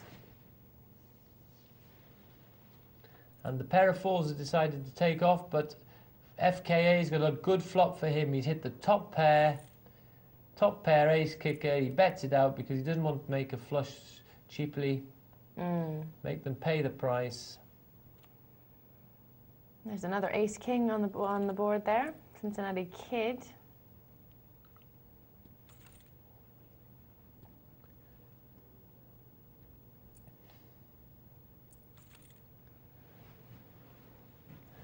So 2 jacks, 2 5, and he's got ace king, hasn't connected. That's 9-8, I believe, and he hasn't connected either. So Cincinnati Kid wins that with the AK. This is pre-flop folds here. We see FKA is being quite selective here, folding 89%. Snap It 78. That's Snap It been playing a few hands. I don't know how long they've been watching this table because he's normally probably even more selective. I mean, that's fine anyway, 78, that's fine. Blocks, 4 times a big blind with ace king, big slick. Johan, pair of 8s, another pair there. And he's missed as well. These pairs aren't connecting. And the ace kings hit the flop twice. 2 pairs, aces and kings. He bets it anyway. He doesn't know. He doesn't want Johan to be on a flush draw. And another pair here, pair of 8s. Again, pair of 6s. Oh. The pairs are flying around. They are. So we've just had a call from FKA with the 6s. I think that's good. Playing as a drawing hand. Ace 10, late position, puts in a raise. Varies his raise, which is quite nice. He's made this one 3. He did the last one 4. I think it's good to vary your bets a little bit. Keep people guessing what's going on.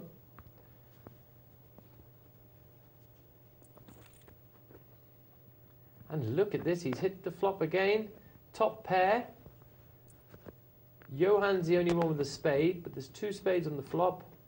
And Rat Blue has put a small bet of $1 in with a middle pin straight draw and a backdoor flush. But the block's made him pay more for it.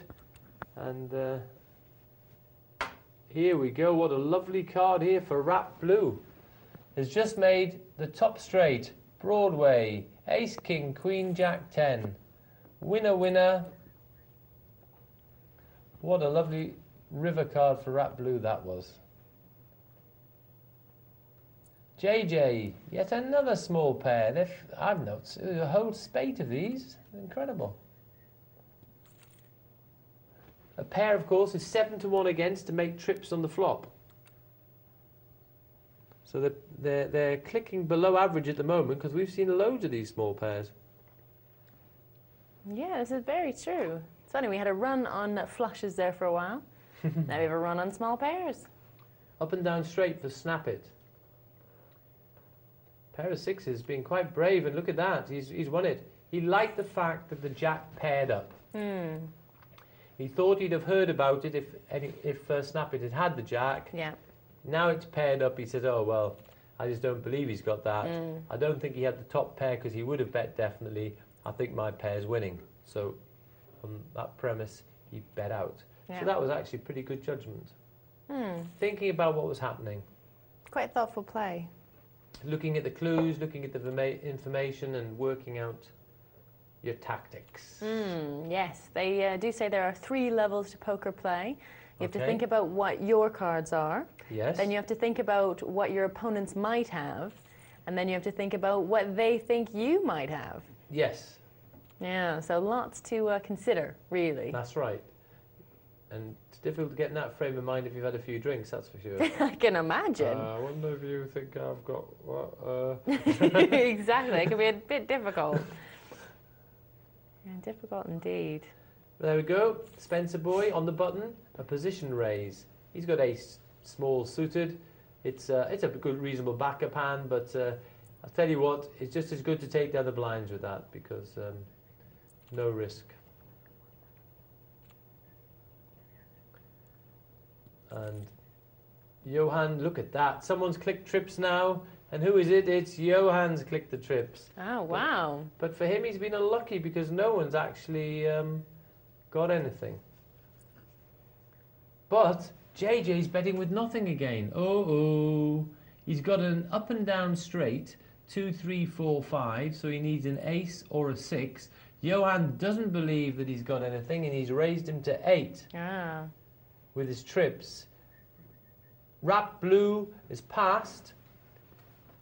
Now JJ, surely he doesn't want to put 5 in with a straight draw when there's a possible flush draw as well there, because if the ace of hearts came or the 6 came, he wouldn't know where that was, where he was there, and quite correctly in the end he passes it. So he did try and steal it.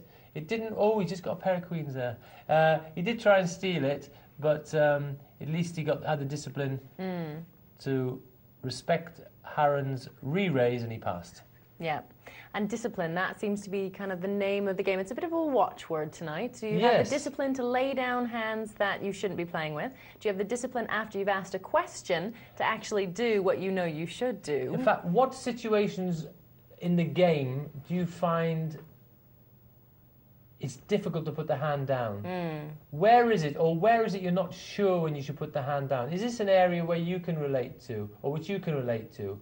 Perhaps you can email exactly on that subject. Yeah, discipline. What times do you find it difficult to do what you know you should? To Yes. have that little bit of discipline to just throw some cards away? Yeah. Okay, we're going to do a quick email as well before we take you back to the multi-table tournament. Now this one is from Scott, and Scott says, "Hi guys, just wanted to ask, how do you guys keep up your confidence while in a bad run? So again, it's kind of discipline related. Yeah.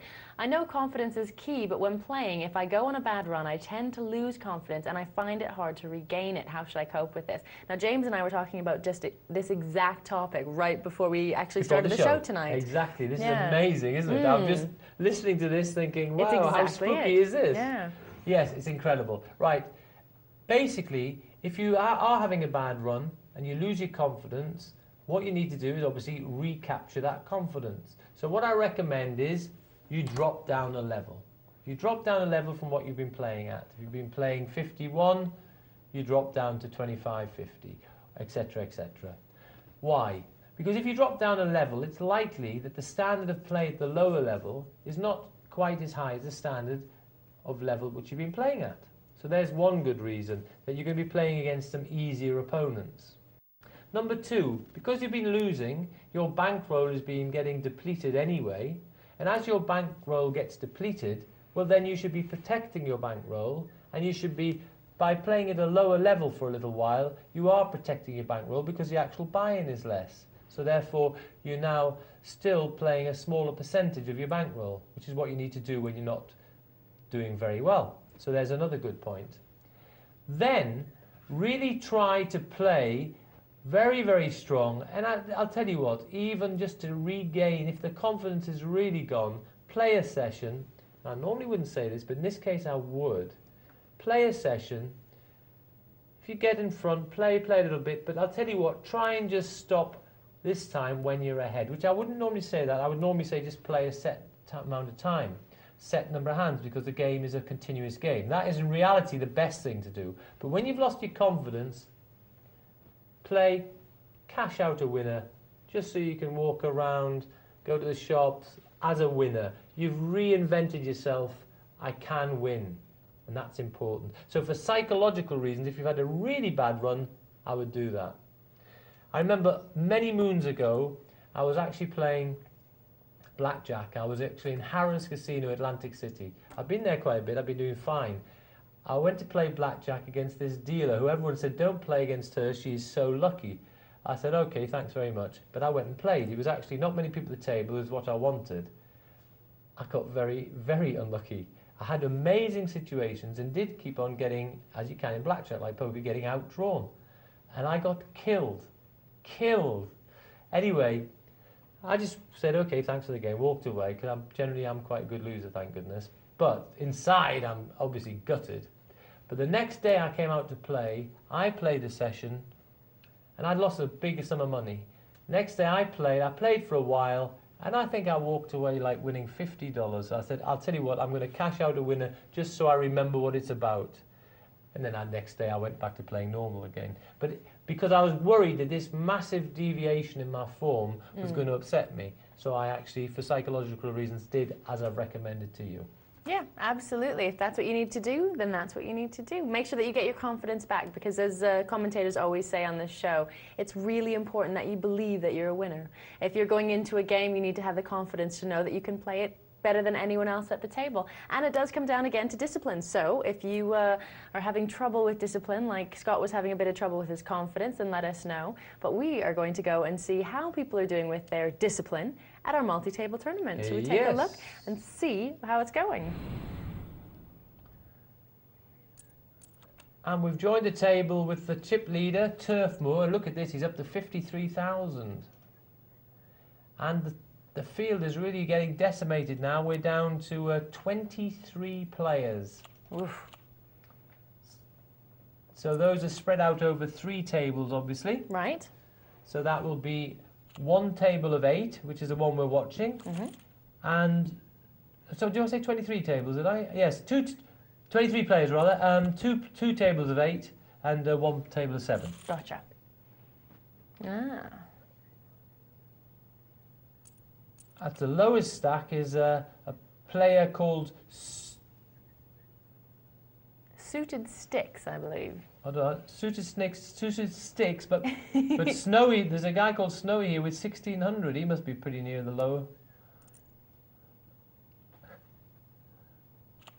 Neck and neck. I think they're fighting for the wooden spoon. I think they are. Nobody wants to go out just before the bubble in a multi-table tournament, and the bubble here starts at 20 players. So we're getting very close to the positions that are paid, aren't we? The actual bubble is 21, obviously, yes, because it's the first 20 places that are going to get paid. Yeah. So we're getting very close to that at the moment. So 21 is bubble boy or bubble girl. Yep. Gutting after all that time playing in a tournament. Get down to that position, going out right before the money. Yeah, Ouch. not a time you want to hear someone singing 21 today, really. No, no. That's pretty much the only time you don't want to be 21. Yes, I wouldn't mind it now, however. 10 Jack for Bianco. Got the top pair, 2 pairs, 10s and 7s. No one, thank goodness for Bianco, has got a 7, so takes that. The blinds are 400, 800. It's an amazing stack there. Turf Moor's got 53,000. There's Chibas, has always been up there near the lead, and he still is. I mean, that's a very healthy stack. 24,000. Well, maybe 25,000.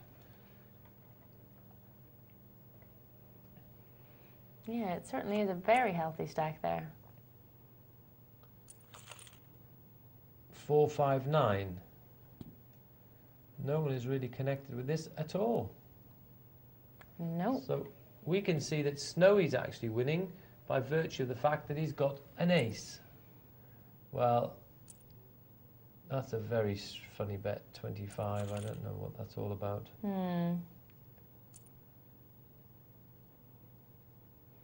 Well, Snowy's all in and hoping for... Oh, sorry, I do know what it's about. I missed that. He was all in. Yeah, beg your pardon, Kara. Tiny little stack Sorry, there. I was looking at the action rather than looking at his stack. A big mistake. Well, he's got his pair of aces, so he should be very happy with that. Yep, he was winning actually with the high card anyway, and now he's back in business.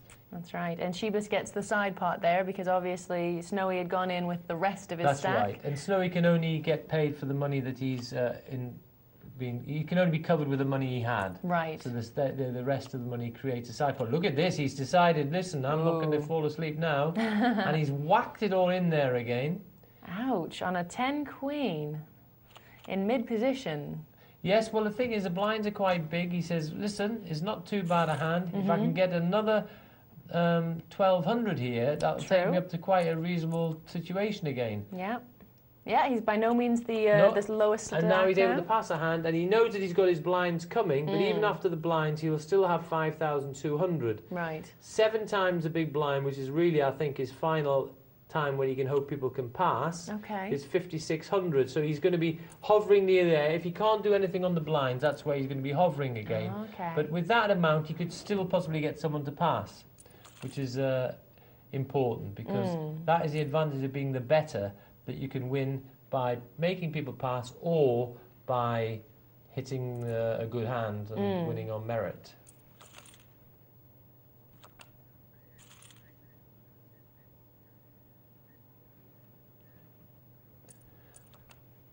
Right, well, oh, look at this. We've got a colourful array of cards here. We've got Ace-King suited for Snowy, our comeback kid. He'll be pleased with that on the small blind, and he'll definitely be playing it. Bianco, I don't think, should be in this. Turf Moor has decided to contribute. I don't like this limping in with 800. Yeah. That's too much money. And Queen 4 limping in with 800. Well done, Snowy. He's punishing the limpers. He's raised it up.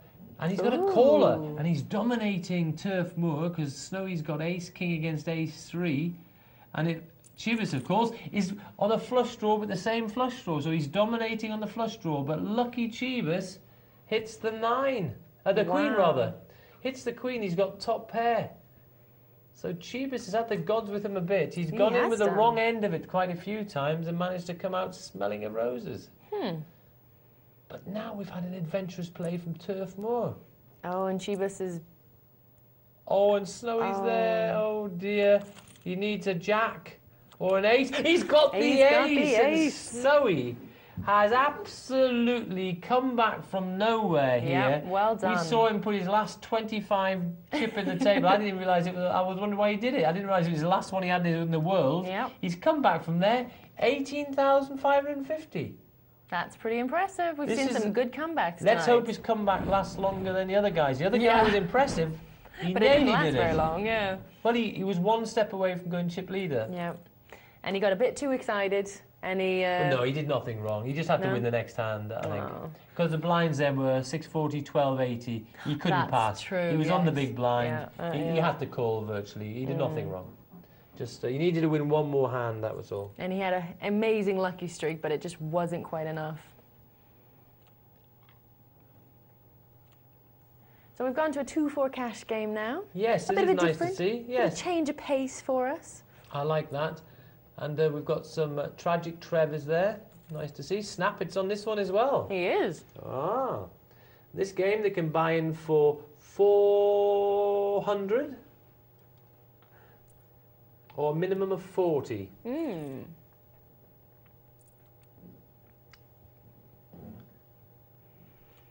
that would be why there's some very differing chip stacks at the table. Well, it could be, or it could just be their fluctuations in their form, or it could be sort of they could have bought it for different amounts. But because this game probably hasn't been going for so long, we can presume, I think, that Given is winning and M. Boughton is probably winning as well, because they're both heading for the 600 area. We can see some probably decimated stacks there. Sulfur doesn't look like he's enjoying himself too much at the table. No, probably not. He's winning this, but I don't suppose he realises it. He's actually winning it just with the queen. Well, if there's no betting, you'll realise it and you'll get the money. And he does. Obviously, the passive his opponent had bet.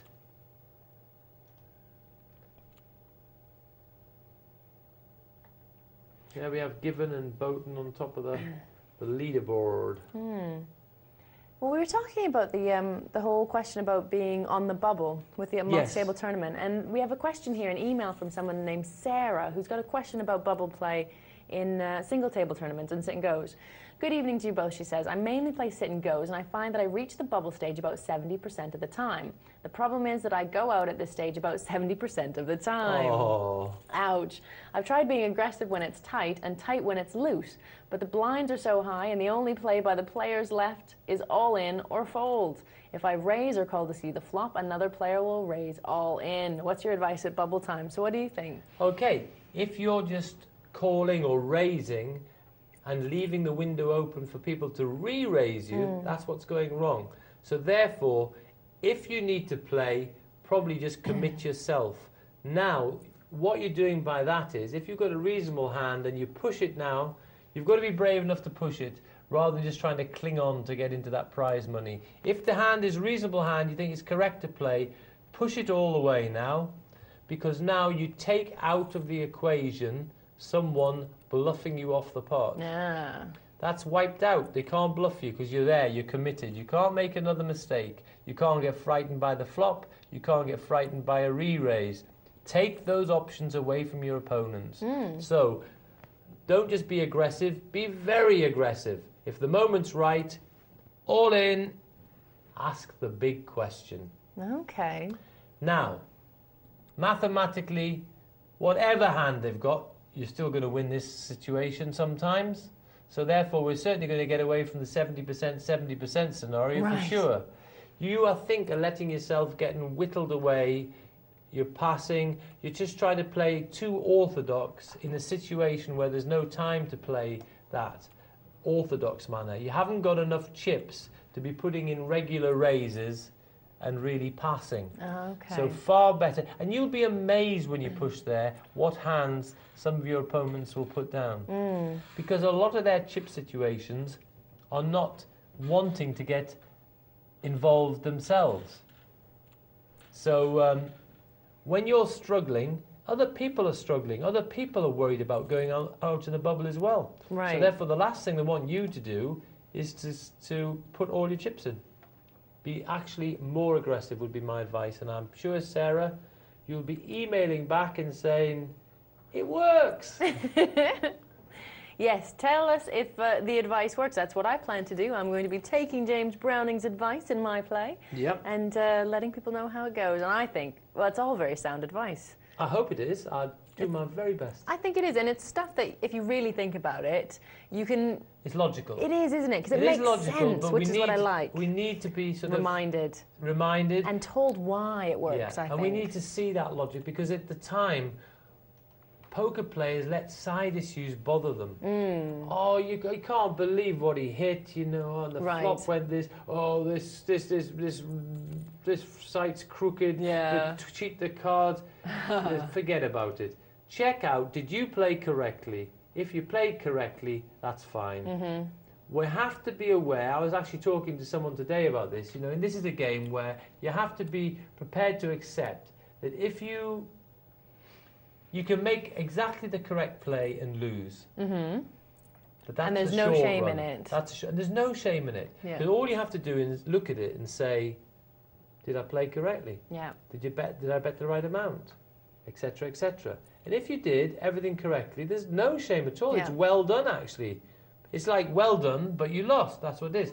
But you could actually, conversely, look at a hand which you won, look back at how you played the hand and say, goodness, I played that really badly. It's irrelevant that you won. You could say, goodness, I can't play that hand like that again. I just got lucky this time, but I played it really badly. So it's not... The game is such. The game is a mixture of luck and skill. So therefore, a trial of one is never going to give you the result of this situation or a true indication of your play. So how did you play is what we're looking at. Sound advice again.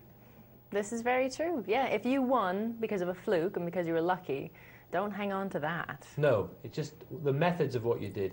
You see, the thing is, I read an interesting article about people, a lot of poker players are going to be quite competitive. And that's because, that's great. You know, I'm very competitive, I have to admit. But a lot of players are going to be quite competitive.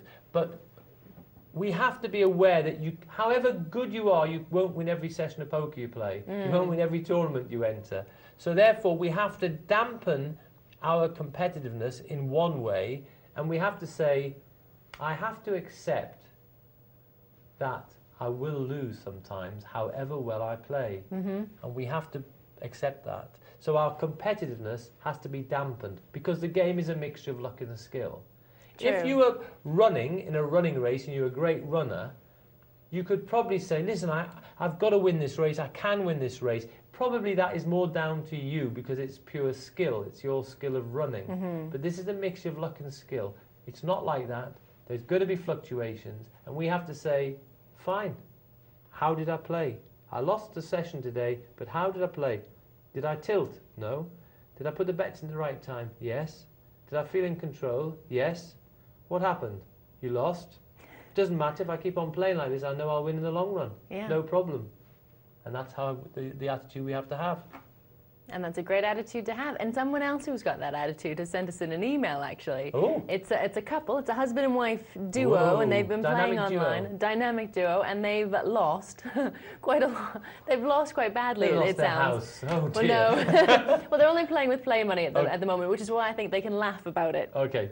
But here we go. This is from Andy and Angie, and they say, evening guys, enjoying the show as usual. Andy and Angie, we play together here. We still are only on play money at the moment, but we're hoping to move up very soon. Quick one for you. Although having a good run this afternoon, we came 35th in a 2,500 seat tourney, so well done. And being placed in many other sit and goes, the wife and I approached the main tourney of the night with us for much excitement. What a letdown. The cards we got were abysmal, and if we tried to make a bluff, we were re-raised, therefore we had to fold. Eventually, we were just laughing as the cards seemed to get worse, and the chips we had left didn't allow us to do a thing. And of course, we soon departed. Still laughing, though. Has this ever happened to either of you? Of course, if it was real money, we think the laughter may have been muted somewhat. Many thanks, Andy and Angie. So there you go, taking it with a grain of salt. Yes, it definitely has happened. In fact, funny enough, the last session I played on the internet was like that. It was whatever I did, I could never connect with a flop, never could make anything. And funny enough, I think towards the end of it, I think I actually didn't, in the end, I don't think I played that well. I think afterwards I looked at it, I thought, I think you actually made it worse, James, than you should have done, which I think I did. I was a bit tired. I think I wasn't concentrating enough. And so I give myself a black mark for the session. I think the session started off purely as bad luck. I think I made it slightly worse by being just a little bit sloppy, which I'm not normally sloppy, but I think I was tired. That's an excuse, but there's no excuse, because if I'm tired, then I shouldn't be playing anyway. That's a good point. So, and I think we should follow that as well. But yes, it can happen to anyone. Bad runs of cards, they happen. Of course. And if you can laugh about them, all the better. Oh, yes. But I do agree, it is easier to laugh about playing money, but... Yeah, I would think so. I agree. We have an email here from Ziddy as well. Ziddy says, Dear Cara and the godfather of poker. I'm guessing that's you. Your commentary style is more intuitive than some of the guys. Oh, well, thank you on behalf of James. I'm pretty sure they mean you. Most people recommend good books as the best way to improve. For example, Harrington, First and Second. Do you follow that idea, or are there any other suggestions that you can make? How to improve your play? What do you think? No, I'm a great believer in studying as well. I'd certainly like to read all the books. In fact, in any area of gambling I've been connected with, I've always been happy to pay any amount of money for a book. And if I get one thing from the book which I think is good, I sing and dance, and I think I've had a bargain. So I do think you should read as much as you can, and then I think you need to reread a lot of these books, because then, after you've been playing, you'll relive what you're reading. We've mentioned it before, there's some great books. You should definitely get Slansky's Theory of Poker, a brilliant book. I rate Harrington's 1 and 2. I was the first person to mention those books actually on here. They're absolutely brilliant books. Slansky's Advanced Hold'em, certainly worth a read as well. There you go. We're going to go to a break very soon, but do stay tuned, because if you're lucky, when we come back, you might get a few impressions out of this one, and a little bit of poker as well.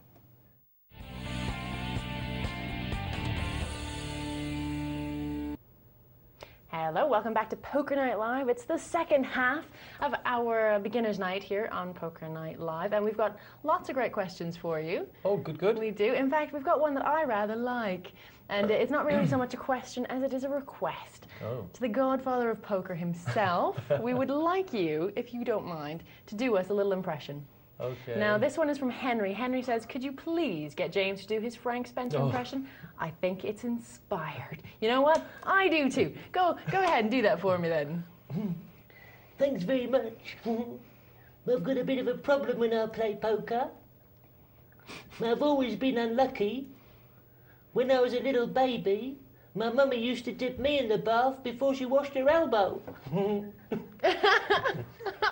I like it.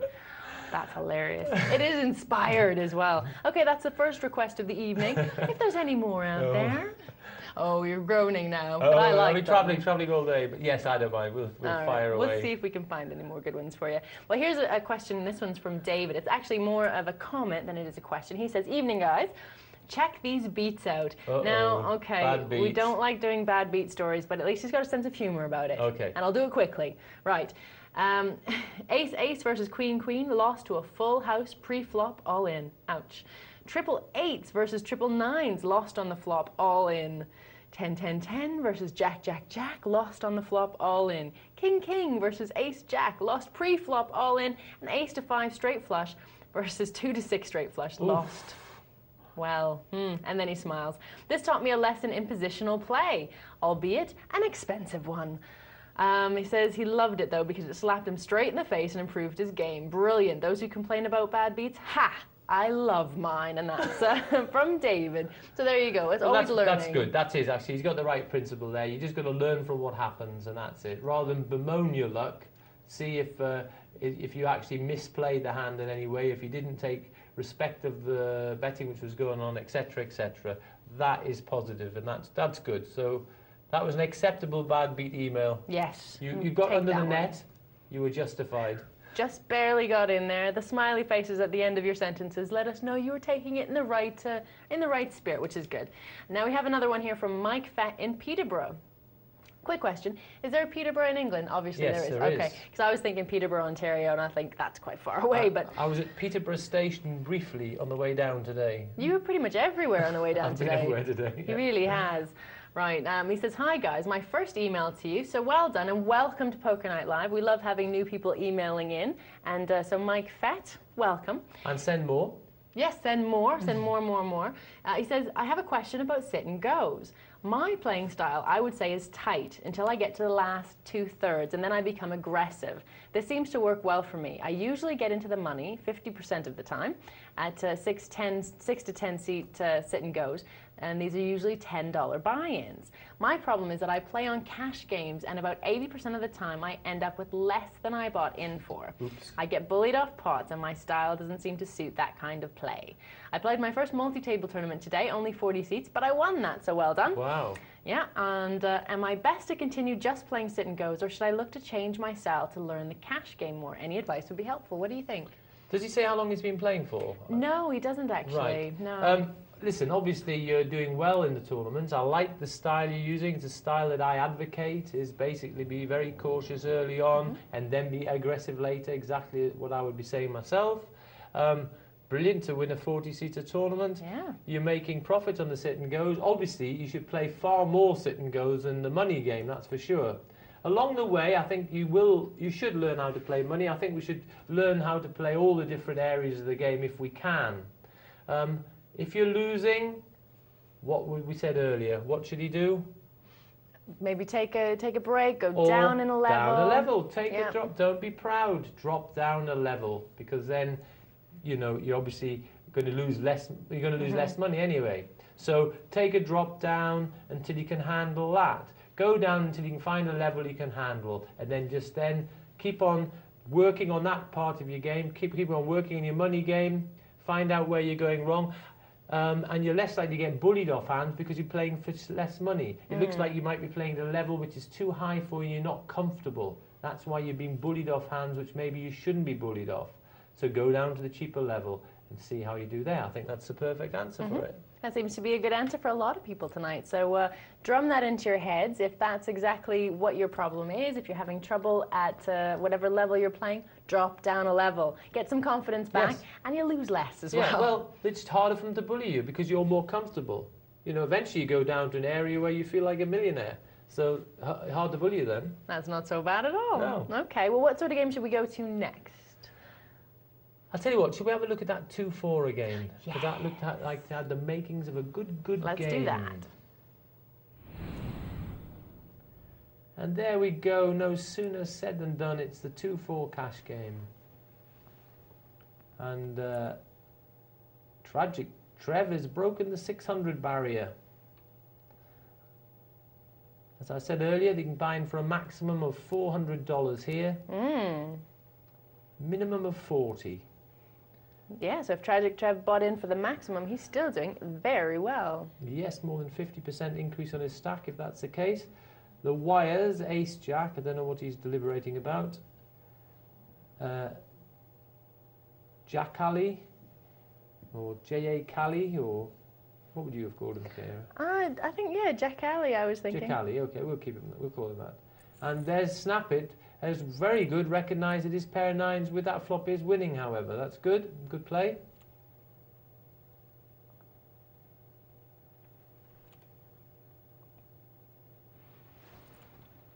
There we go, just a quick rundown on who's doing what at this table. Bolton and Tragic Trev neck and neck. Double up, not having doubled up there. Double up needs to quadruple up, I think. I think it might do, yeah. Yeah, and this is a 2-4 cash game, so it's different from the tournaments. I know this is beginner night, and this is probably something that a lot of you out there know if you've been watching for a while, but cash games are different in that the blinds are not going to go up on you.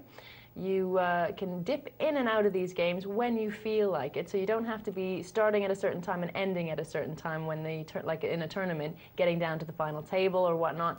In this, you play when you want to play, and then you can stop playing. And if you want to, you can go out and reload your cash as well.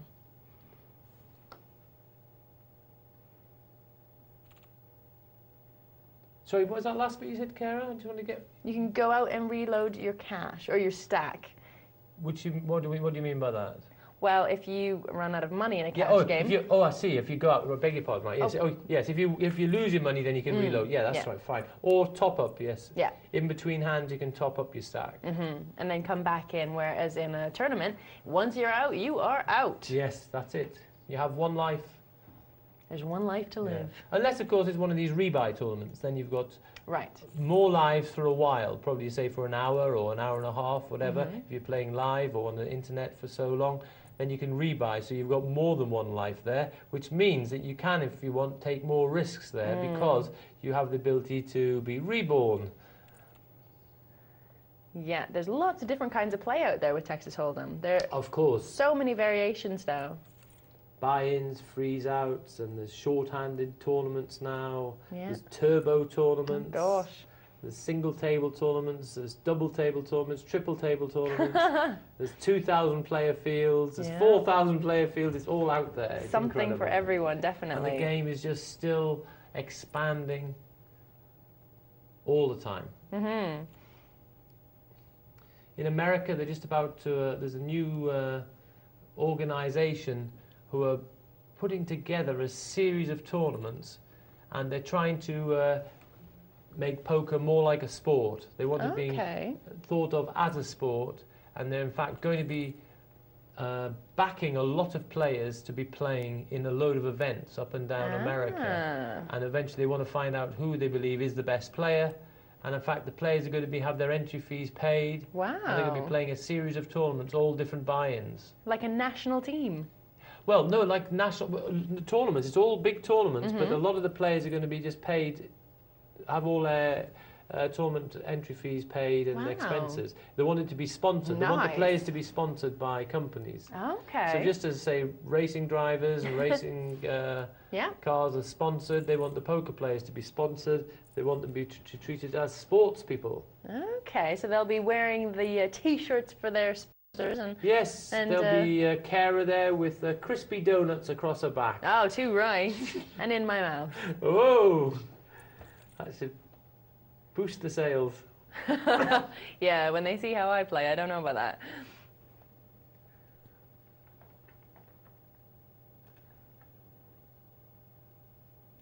Yes, imagine if you were sponsored by Crispy Donuts. Yeah, you'd always have to be walking around like a bag. You'd probably be walking around the breaks offering people donuts. Not out of my bag. I don't think so. Not so likely there. You can look, but you can't touch. Exactly. You want donuts, you buy your own.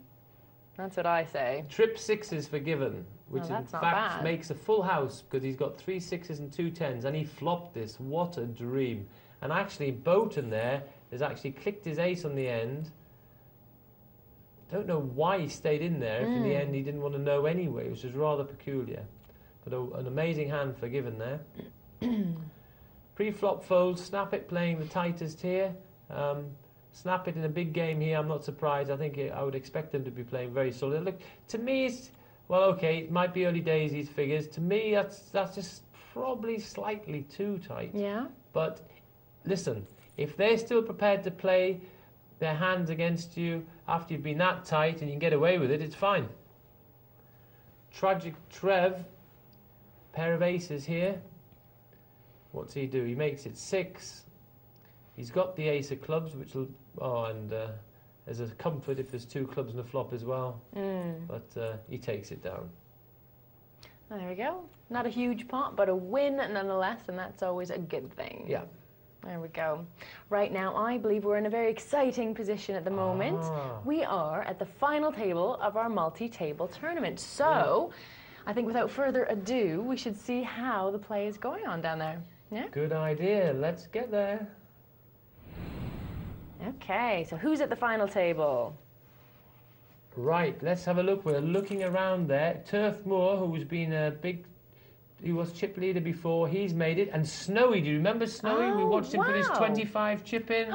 And there he is. I know he had more money in the pot, but still he was all in, covered by everyone, and he's back to 52,000. That's a tremendous comeback there. That is fantastic. And who's missing? Can you see?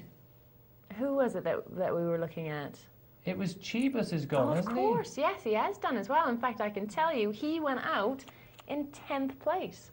Took home $30.87. he? Wow, and he'd been up there all the time, hadn't he? So Yeah. I would think he'll be a bit disappointed with 10th, to tell the truth. I would think so. He was chip leader for quite a while. Yeah.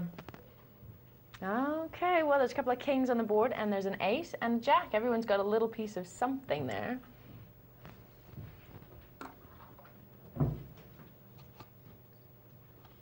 Great K on the dealer button with his King 6 suited.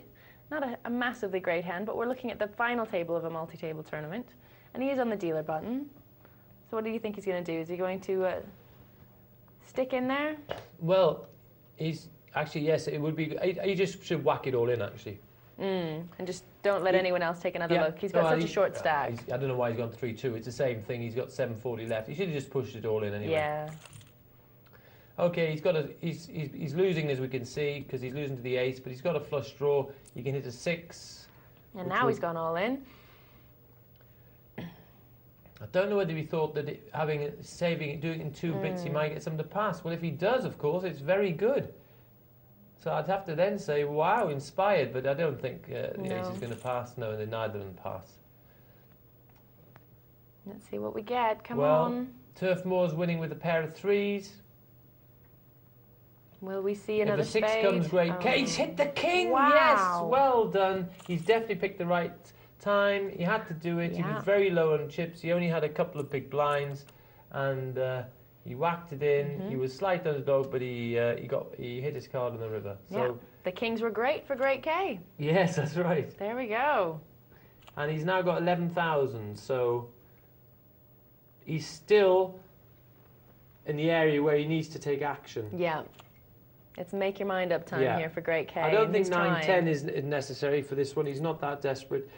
But if, as we see, an ace-king's active before him, so he definitely doesn't play. If there hadn't been an ace-king, he hadn't played there, and no one else had come in, maybe then he could have pushed again. Yeah. Because he's certainly got enough to get people to pass. And if he was to get the blinds, 800 and 1600, that's 2,400. That's a quite significant increase of his stack. Yeah. It certainly is. Yeah, the blinds have gone up to quite a high level. Now, not so much to people like Turf Moor and Snowy, but if you're at the lower end of these stacks, then those are going to be pinching something awful.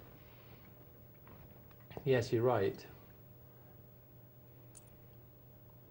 Now, this is the position you want to be in when you are going into the final table of a multi-table tournament. You want to have gathered as many chips as you possibly can, although you only need one extra chip or one more chip than someone else to win, don't you? Really? Yes. To wipe them out.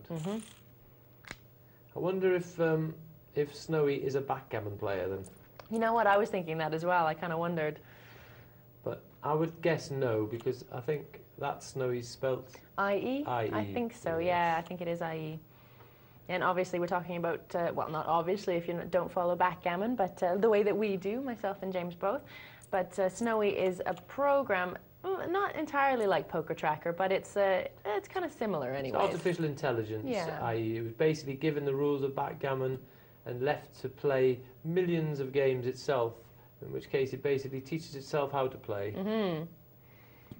Yeah, and a lot of people use it to improve their own games and to see where they are sort of in the rankings of poker players around the world, see how they play against Snowy. Yeah, and they use it to analyse hands. They'll put it in a position, a backgammon position, which was complicated. They'll put it into Snowy, and they'll get Snowy to play it out hundreds of thousands of times and get the result to see what will happen in the long run. Yeah, the big difference between backgammon and poker in that there is sort of a final right answer, or there technically is a final right answer for every play that you could possibly make in backgammon, whereas in poker, you've got the human element, you've got bluffing, you've got, you know, the texture of a table, you've got your opponents and how they have been playing and what they think of your play.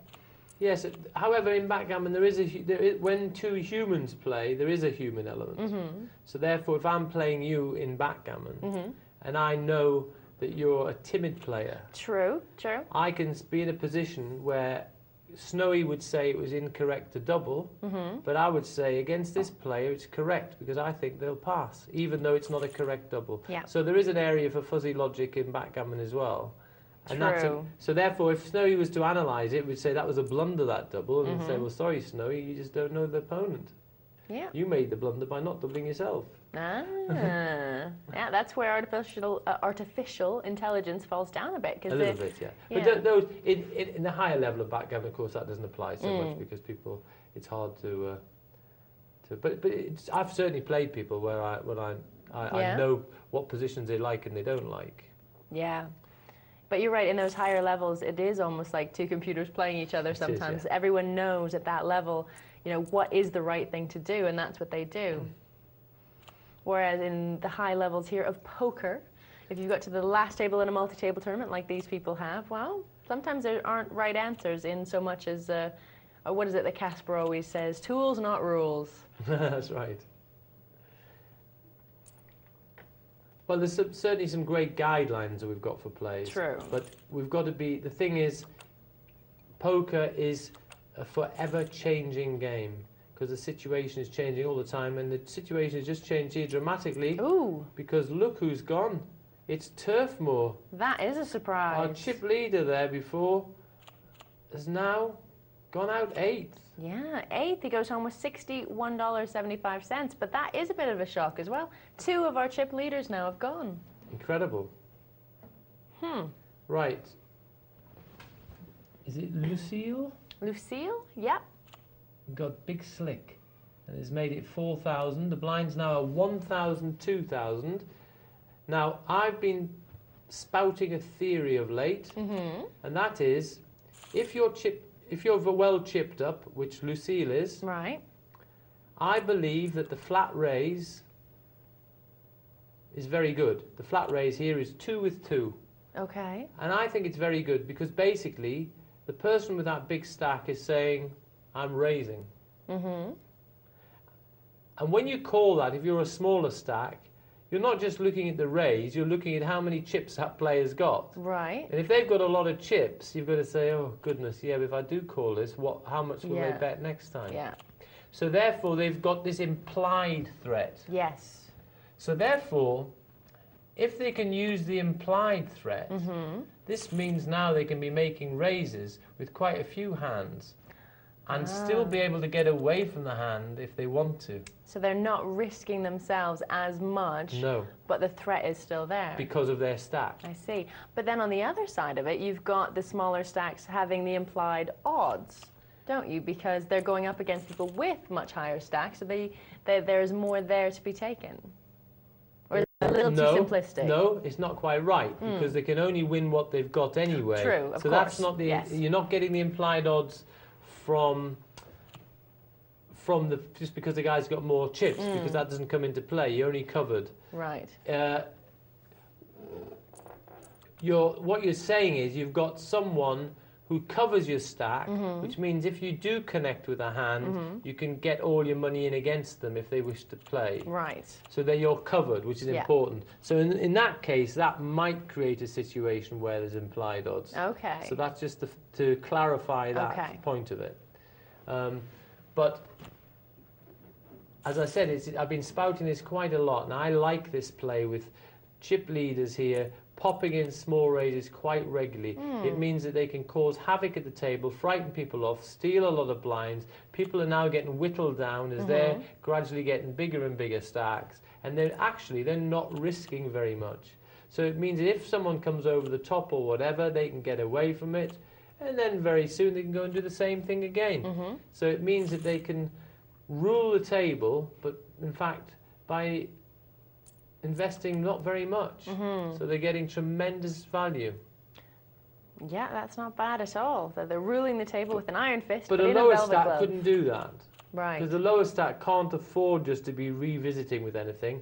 He really needs to put in a bigger raise, because a lot of the time he's quite happy that people just pass anyway. True. Because if he plays all the way and loses, he's out the tourney. Yeah. So therefore his raises need to be more meaningful questions. Yeah. They've got to be a bigger bet, because he doesn't have the luxury of saying, yes, and I've got all these chips as well. They go, that many.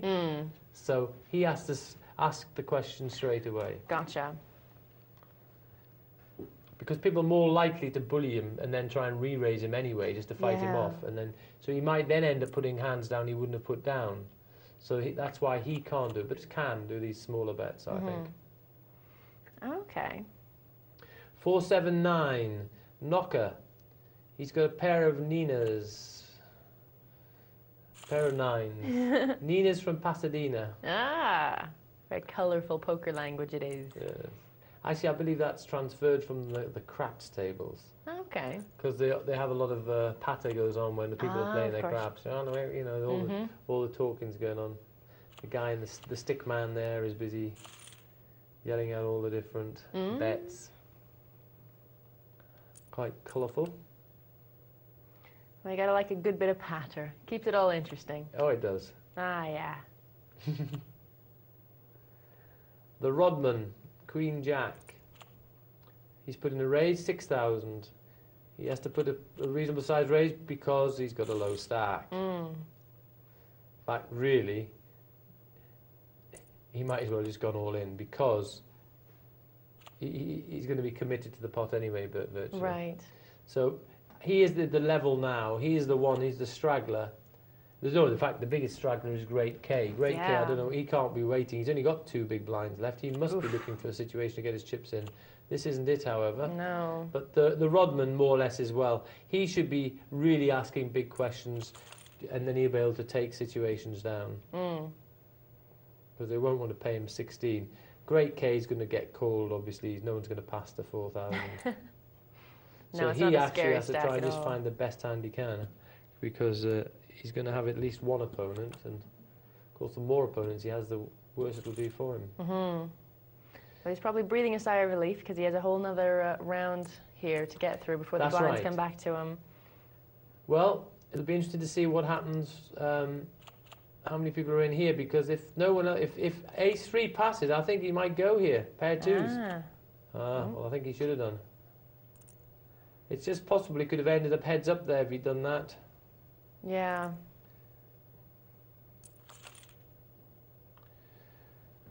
No, but he would have been in trouble. Because we've got both a pair of kings and a pair of queens here. Oh, 2 pair for Snowy. Actually, a full house for Snowy. Yeah, Queen's full Queen of 6. sixes. Look at how it went. Sixes full of Runner, queens. runner, 6-6. And we've lost another player. Unbelievable. Look at Snowy. What? He's gone to chip Wow. leader now. From being struggling nearly out, he's gone to chip leader. Yeah. Amazing. It's a great comeback story. Now, we should get a bet here, I think. Just called. Okay, he's got a big stack. That's not terrible. The big stack can do that as well, because he knows that he can monitor what these people are doing, because as long as he's got position, which he's got, he can play poker against them because he's got more chips. And lovely, the small blind didn't like him just calling, and he's passed. So now it's perfect situation for Lucille. And now he's popped in a small bet, 2,000. Because, again, the implied fear. Right, yeah. Yeah. He's standing there with his big stick or his big stack, Yeah, and he's exactly. Look at these. saying Just because I put 2,000 in, just look at the size of these biceps. Yeah. I could knock you cold. Yeah, Yeah, you could, couldn't you? Yeah, I'll pass. yeah. So it's interesting, isn't it? So that's a nice little. I don't know if you've looked at it quite like this. No, I've not. No. It's an interesting thing. I've not seen that before. So the big stack, because he's got a lot of chips, his chips are worth less. So therefore, he's quite happy. He can actually, if he's allowed to limp into pots, if he's allowed to look at flops, basically it's insignificant to him if he loses 2,000. Yeah. It makes no difference. So therefore, he can have a look at these. And if he's able to get in for cheap, well, he will do it quite a lot, because now he'll just be taking down small pots. Yeah. And that's what he wants to do. He just wants to keep on keeping the pot sizes nice and controlled. Yeah. Keep on taking small pots. Keep on taking them without it ever being shown down. Because now it's easier to win the tournament. Yeah. The more times that we end up getting to a showdown, the harder it is. Absolutely. Because supposing you have 3 even money showdowns, okay?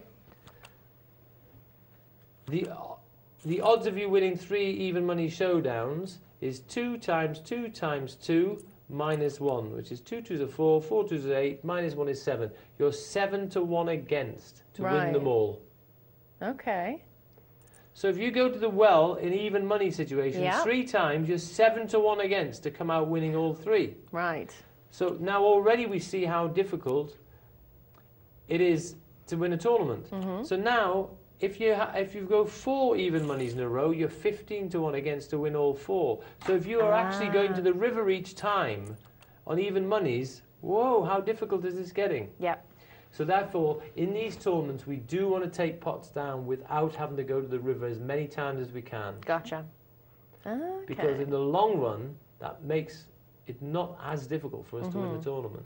The odds are better for you. The least times you have to be committed, the least times you have to be risking all your chips, the better. Yeah, that makes sense. That makes sense, absolutely. I mean, Great K just risked all his chips a couple of hands back with the pair of jacks. But then he had to because he was incredibly short stacked. Yes, he had. Yeah. Went out against a pair of aces, unfortunately. So that's unlucky. It is. He went out 6th, though. He takes home $123. He did so well that's because he not was so down bad. to short stack 4,000. Coming into the final table there, that is pretty good doing there.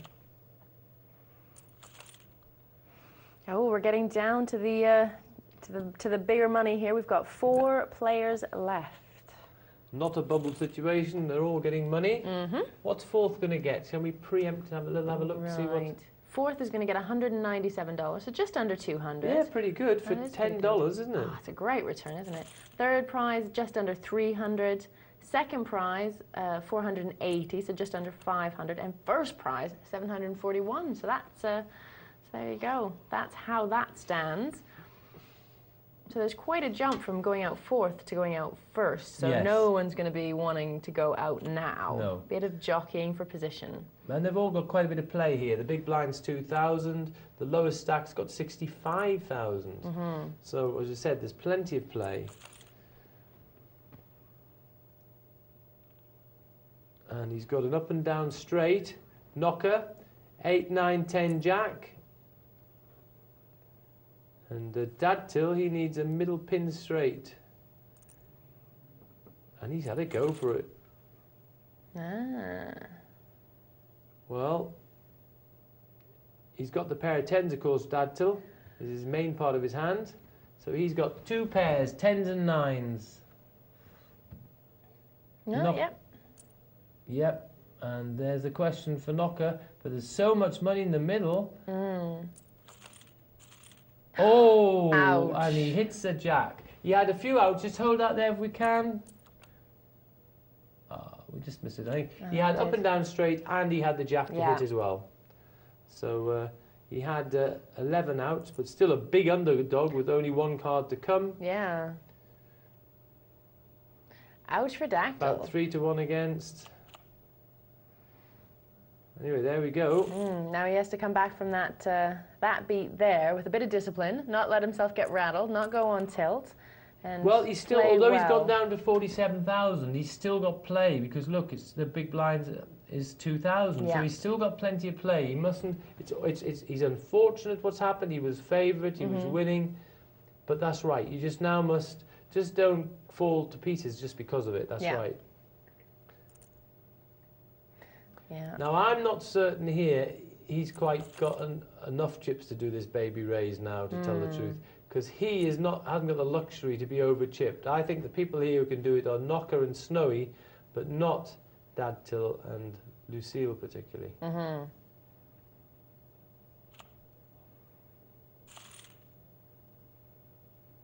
And Snowy's stack is steadily rising.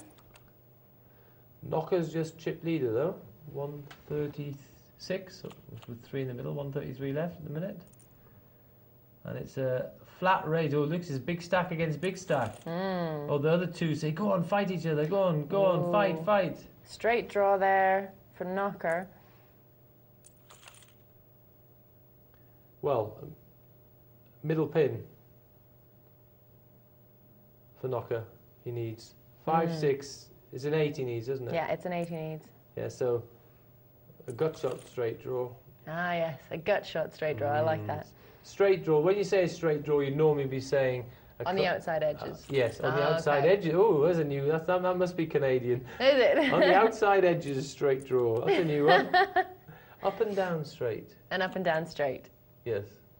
Draw. That's Draw, what we yeah, get. an up and down straight draw. Yeah, On the or- outside yeah. edges. On the outside edges. Okay, so that was a gut shot. and Straight that's draw. a gut shot, which means like basically a middle pin straight. Gotcha. Middle pin from bowling. Yes. Gotcha. And the middle pin's always the hardest one to knock down.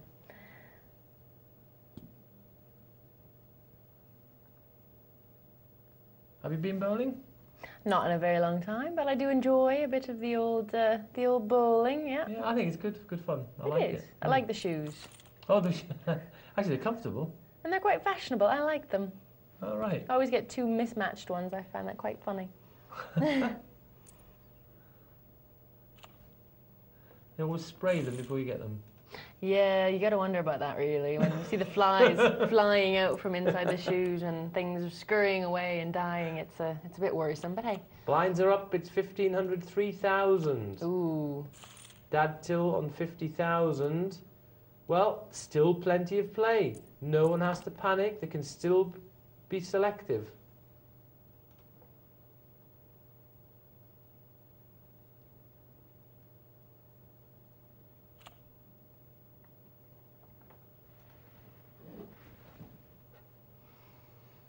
There we go. Let's see. Everyone's being a bit careful there. No one wants to make a rash move and go out. As I said, they still have play though, Kara, because look, you see 3,000 to big blind. His lowest stack's 50,000. They've all got far, far more than even 10 times big blinds Yeah. there. So, What would you be doing, or what sort of play do you advocate at this sort of stage? well, you know, the lower stack has to keep pace.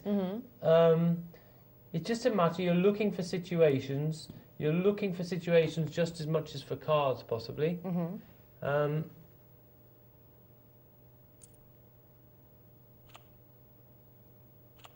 Well, he's popped in. That was an interesting play there. He popped in 6,000, which was quite clever because he wanted to make it look like he wanted to be paid. He didn't try and smash it to win it. He actually represented, oh, look, I've got something here, and okay, he's fine. His opponent hadn't connected, and he managed to win the pot without too much risk, so he actually got a cracking deal for himself. Well, he takes that down as well, so now all of a sudden he's not bringing up the rear anymore. He's swapped places with Lucille. Snowy is still well in the lead there. Well, 9-4, I would definitely pass that. Knocker on the blind, I think I would be popping in a raise. I'd probably be making it about... I would actually probably pressure just a little bit there. I think I would make it about 9. I'd make it 9,000, I think. Okay, 12,000 is great. 9,000 I'd have made it. Yeah, just to get rid of everyone else. Say, I've Well, got something here. I think I'm winning, but I'm going to put in just a normal size raise, and I'm quite happy with the pass. I've got myself 4,500 more, get me through the 100,000. And Dad Till, he's raised up there with his ace jack. He's going to made it to 6,000, but again, I don't think he's got enough chips to do this small raise. He should be raising a bit more. And if he's let Snowy in there with 4-9, if he'd made it 9,000, I don't think Snowy calls with 4-9. And there's the problem. Because Snowy here has managed to limp in with two really iffy cards.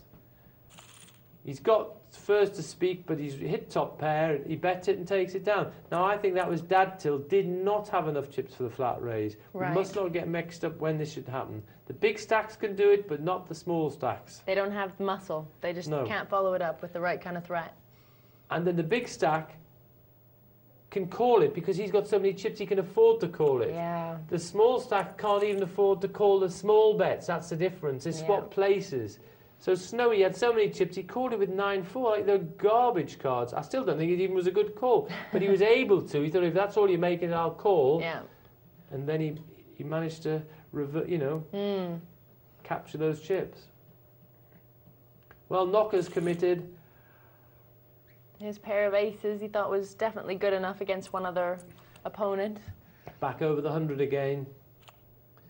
And not a great hand in the big blind. And Snowy's just called there. And that puts pressure on Dad Till. Why did the chip leader just call? He doesn't want to try anything. As it happens, he's hit the front this time. With a pair of jacks. With a lowly 2 kicker. But he played it because he was on the big blind.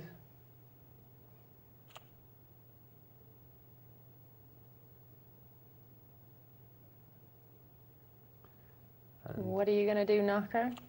He's bet Yep. 3,000. He's got the middle pair. And takes it down. Snowy's made it 6 with Queen King. That one's fine because he's got all the chips. These guys haven't got chips. Look, they can't afford to call it. You can see what I'm saying? Yeah, absolutely. It's very meaningful to them. But if you reverse it, the small chips does a small raise against the big stack. It's ridiculous. Yeah. Yeah, true, because it doesn't say anything, does it? It's not saying the right thing about what you've got.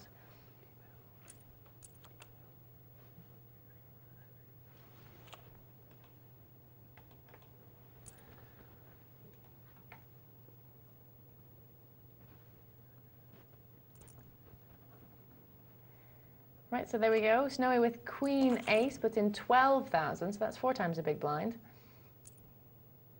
A pair of 7s and a pair of 5s for Lucille. Doesn't seem like quite enough, which is very much the truth. And Snowy's marching on, isn't he? Certainly is. Right, let's have a look at this. Lucille now has got 38,000. Still all right, but obviously he's getting just a bit worried. Knocker takes that one down, and the 2 lowest stacks are just getting whittled away a bit here.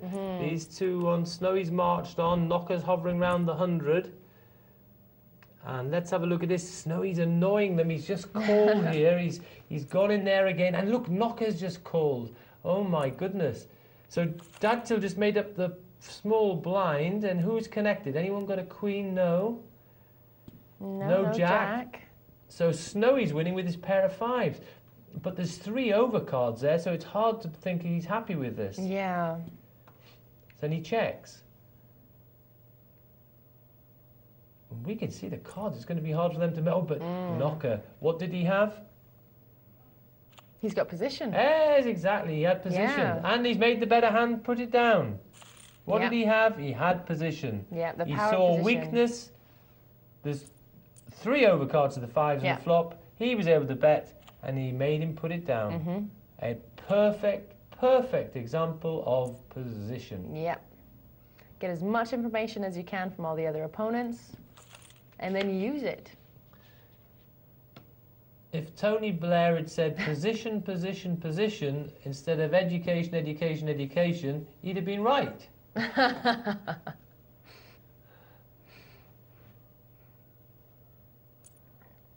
It sounded similar, he just didn't follow up on what he said. Well, there you But go. we couldn't have argued with him on this one. We had position. We weren't able to argue with that. Right. Dagtil, 4 10 of hearts.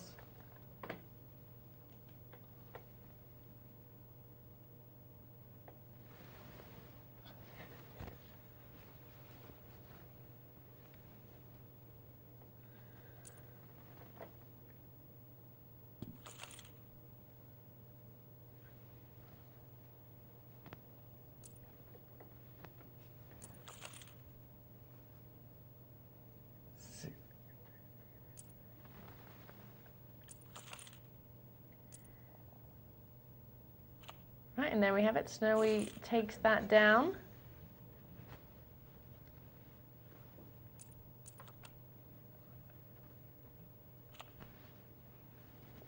Well, no one's got much of anything there, but with only 4 people left at the table and only 3 of them deciding to play, you can lower your starting standards at this point because you're just not up against as many hands. So the likelihood of having amazing hands out there is reduced.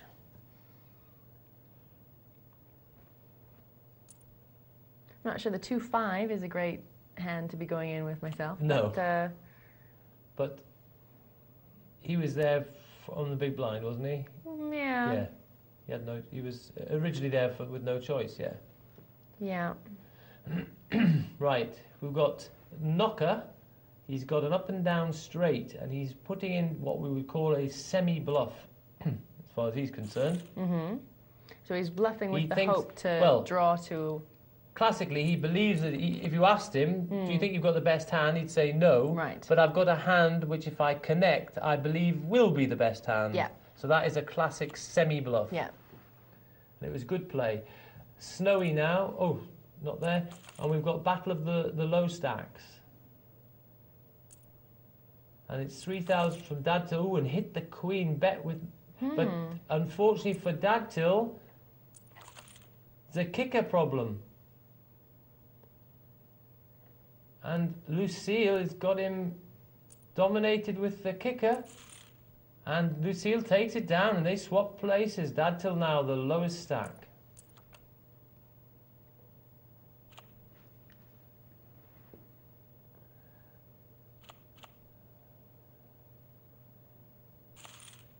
This is an interesting final. I'm enjoying this. Lots of play. Let's have a look. Dadtil now going to have to be thinking. Just got over 10, just short of 11 big blinds. Of course, a round is going to cost 4,500. So now we have to start taking. There's only 4 players, so we have to be aware of that. So that's our next calculation we do. We look at our stack. And we say, what happens when I take 4,500 of this? So then all of a sudden, he's only got 28,000 left after the 4,500. And that's coming around faster and faster and faster with only the 4 players. And of course, then that will be getting very close to my 7 big blinds, which is 21,000. So he has to be thinking. He still doesn't have to panic, but he's been looking for opportunities. Well, he decided he didn't like that, and looked like it was probably the right decision. But now time is really starting to run out now, and Dadtil is definitely going to have to look for an opportunity. But Snowy's gone in there before, and he's put the raise in. And it's like Snowy's been flat calling. He's now decided to put a raise in because he can see Dadtil is struggling there. He says, listen, I'll fight you whatever you've got with his ace-10. And he's actually got him to put it down, so whittling him away there. And this whittling away has continued, hasn't it? Because if you look at the 2 small stacks, they've both lost, haven't they? They've both dribbled down a bit further. They have done, yeah. And Snowy seems to be the Snowy's recipient. the one who's been catching it. Yeah. Knocker's been remaining virtually stable. And it's just the 2... The poor get poorer, the rich get richer here at the moment. Isn't that the state of the world? That certainly is true at this table. 6-3 suited. 2-2-8. So 2 pairs for Knocker.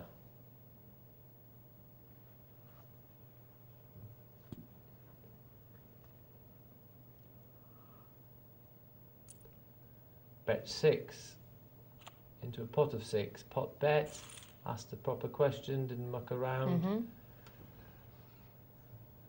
Yeah. What have you got? Can you match this? Do you want to fight? And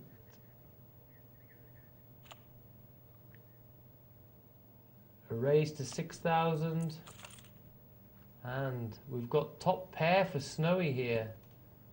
Pair of queens. Oh, and checked it. Ah. Oh, and a king on the river. And Lucille. Very timely win. But poor Dadtil now, look, we're very near crunch time, but he won't like the 6-3, and I don't blame him putting that down. Yeah. But after this, then I'm really going to fire. I'm really looking to fire. I would pass the 6-3, but then I would fire after this. I'd want to be the aggressor rather than making up the small blind. Yeah.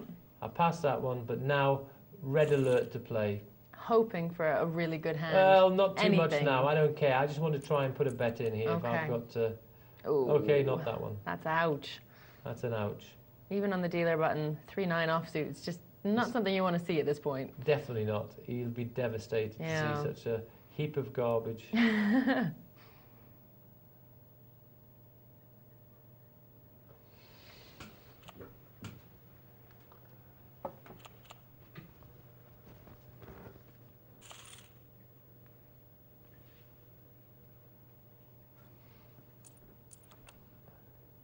Oh, that's it. In you go. Pop it in. All in. All in. Yes. Well done, Dadtil. Perfect play. And he's been called by Snowy. It's he's got 2 overcards and suited. It's a close contest. He's about 52% favourite, Dadtil, the pair of 9s.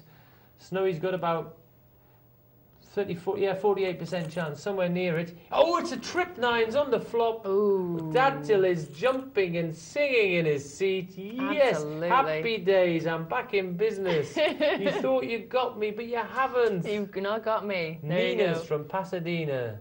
Kept him alive. 3 of them, in fact. Woo! Very nice. Good old Nina. Anyway, he pushed it the right time. Good.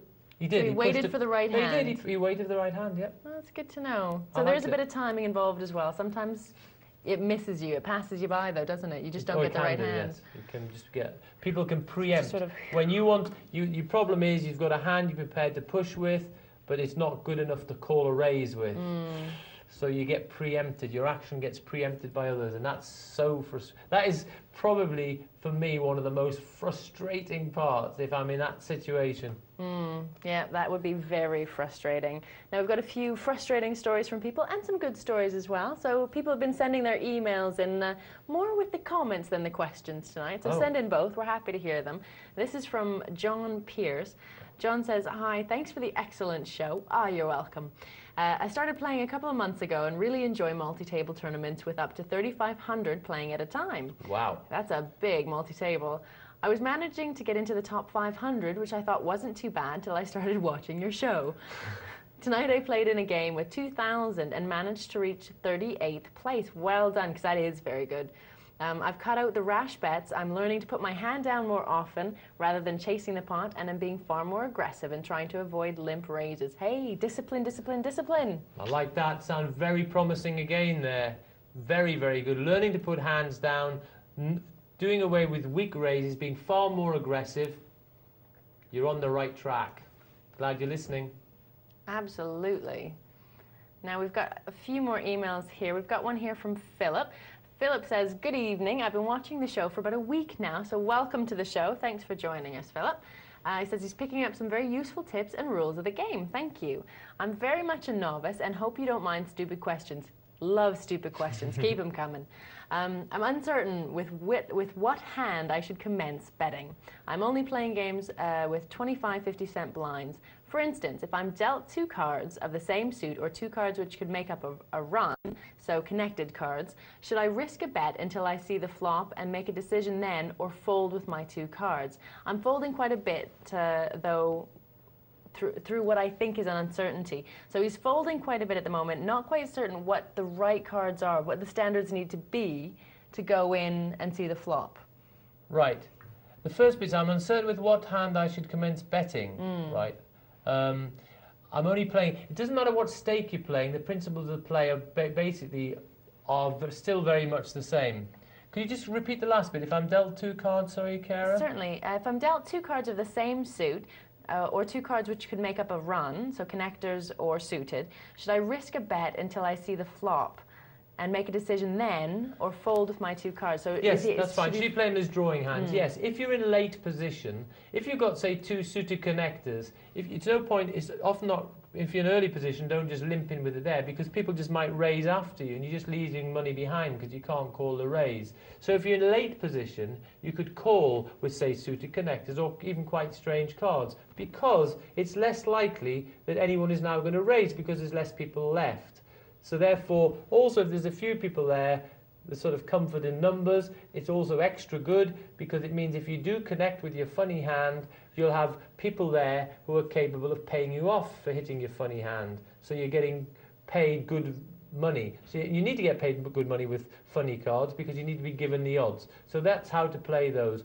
Basically, in the size of the game, though, play normally. If you've got sort of a good premium hand, pop in the raise, put in the raise. What I would notice would be in a small game like that, instead of the 3 times the big blind, I think you're quite able, with a premium hand, to put in an opening raise of 5 times the big blind, and I think you'll find that you'll get some callers with some bad cards, or maybe 1 caller. Very nice situation. You'll be playing a big pot with big cards, and that's what you want to do.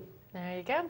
Right, now we are going to be coming back very soon with more on discipline and more on position as well. Some very interesting things. So make sure you join us after the break for more great poker information. We want more emails. There's still time. Give us more.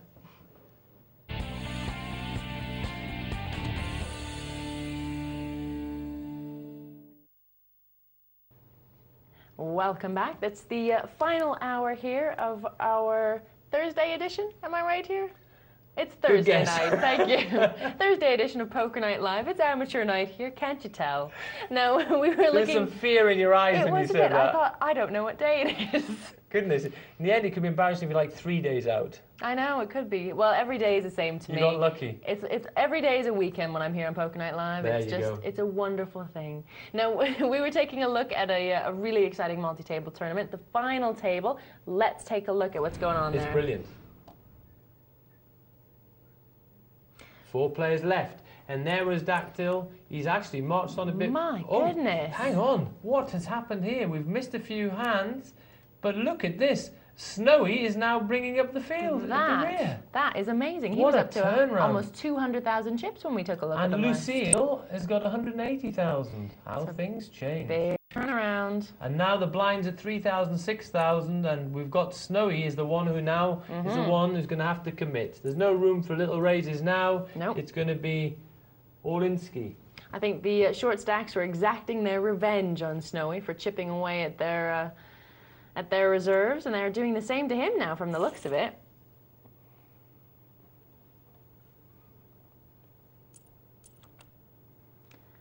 Right, ace-3 for Dactyl, king-9 for Knocker, and queen-4 for Lucille. Let's see who fancies a bit of play with this.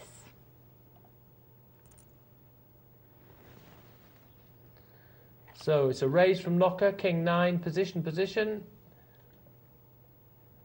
But I think he should have asked more. A bigger bet was necessary. But it looks like he's going to take it down anyway. He didn't particularly want the opponent with that one. I think I'd have just pushed it up a little bit. He could have made it, say, about 15 even, would have just been just an extra bit expensive just to make someone... Oh, no, I'll put it down. Yeah, because king-9 isn't a monster hand. Right, we've got Dactyl there. Oh, and Snowy puts it down. Struggling here now. It's unbelievable. What a turnaround.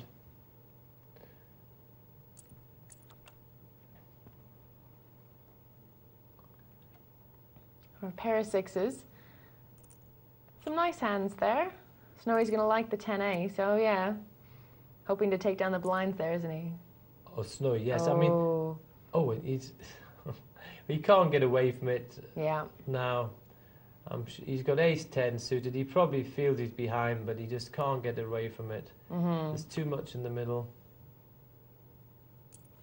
There he is. He's in bad shape.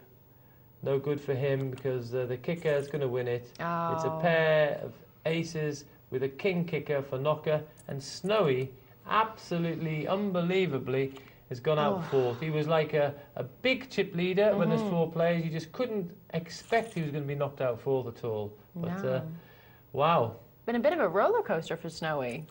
Really? Well, he was good on Snowy, then he just must have just walked into a few hands and the situation just dramatically changed. Yeah, to go from a position earlier on in the tournament where he was nearly out, had no chips left, to going to being the massive chip leader, and now out. Yeah, and of course he'd have been automatically better than that if Dactyl hadn't survived, but he went in with his 9s and he clicked the 9 and he survived. Yeah. Lucille went in and before that and survived. All those chances he could have actually got another notch up the ladder just by people dying, but they wouldn't die. And that's what happened. So now again we've got a lovely amount of play here because the lowest stack is 80,000 and we can still see it's got certainly about, now 90,000 is still got about 15 big blinds. That's a nice amount to have. You're not looking at danger zone just yet. No, I mean, listen, play now is fast and furious anyway because we're down to 3 players.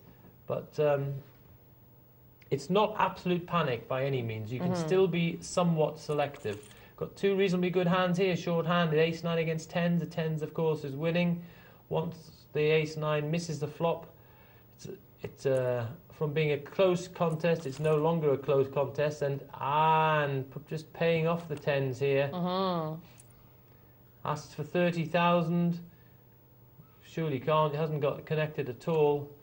Can't believe his ace is winning and he passes that. But got milked a bit, and Lucille has now gone just short of the 200,000 barrier, and picked up a pair of 9s as well, Kara. Wow. So Yeah, Lucille will be thanking her lucky stars. he's just made it up. Has not raised it. That's a strange play with a pair of 9s. Now, has checked as well. Now, obviously, he's going to look to come over the top. Probably thinks she's winning, or he's winning. I think, oh, just called. Very well, I don't like this very much. It's a very peculiar play. Unless he's just going to check and call, or again. Must call then if you've played it that way. Oh, I now's done it. Okay, okay, that's good. Was very confident that they were winning the situation. Was playing it as basically, I thought he was going to check and raise straight away. I wouldn't have let them have the extra card there. I'd have taken it down, but went the whole distance and then put in the re-raise. So that was good. As I thought Lucille had felt that the pair of 9s was a good enough situation. Yeah. Disguised it by just making up the blind. The follow-up play was fine as long as that justifies the play. And it's a re-raise. Getting Dadtil suckered into this one. Yeah, it's a battle of the aces, but that kicker there with being a 5. Yeah, just not dominated so pretty by the jack. The ace-jack dominates the ace-5, we would say. They both have a common card, the ace. So we look at the kicker, and of course the jack has got a big difference between a 5. When you get two kickers which are very close to each other, you can obviously get more split pots. Right. But when there's a big gap, it isn't going to happen. The only way it's going to be if the 5 clicked their kicker and the jack didn't hit.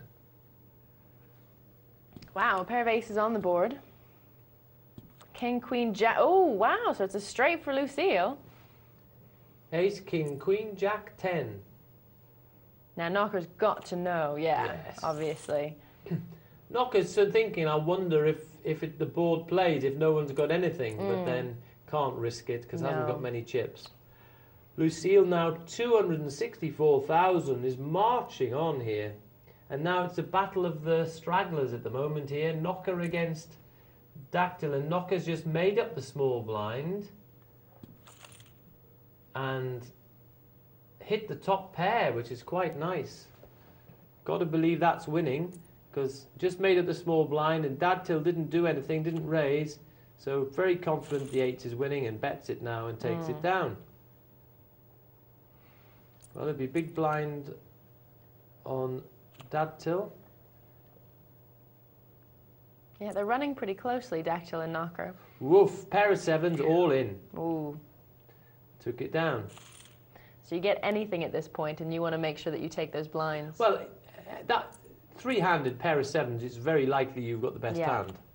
You know, it just if you dealt, if I gave you, the way to think about it is this: if I gave you a pair of 7s and shuffled the cards and dealt two other hands, would you think your hand was winning? I would do.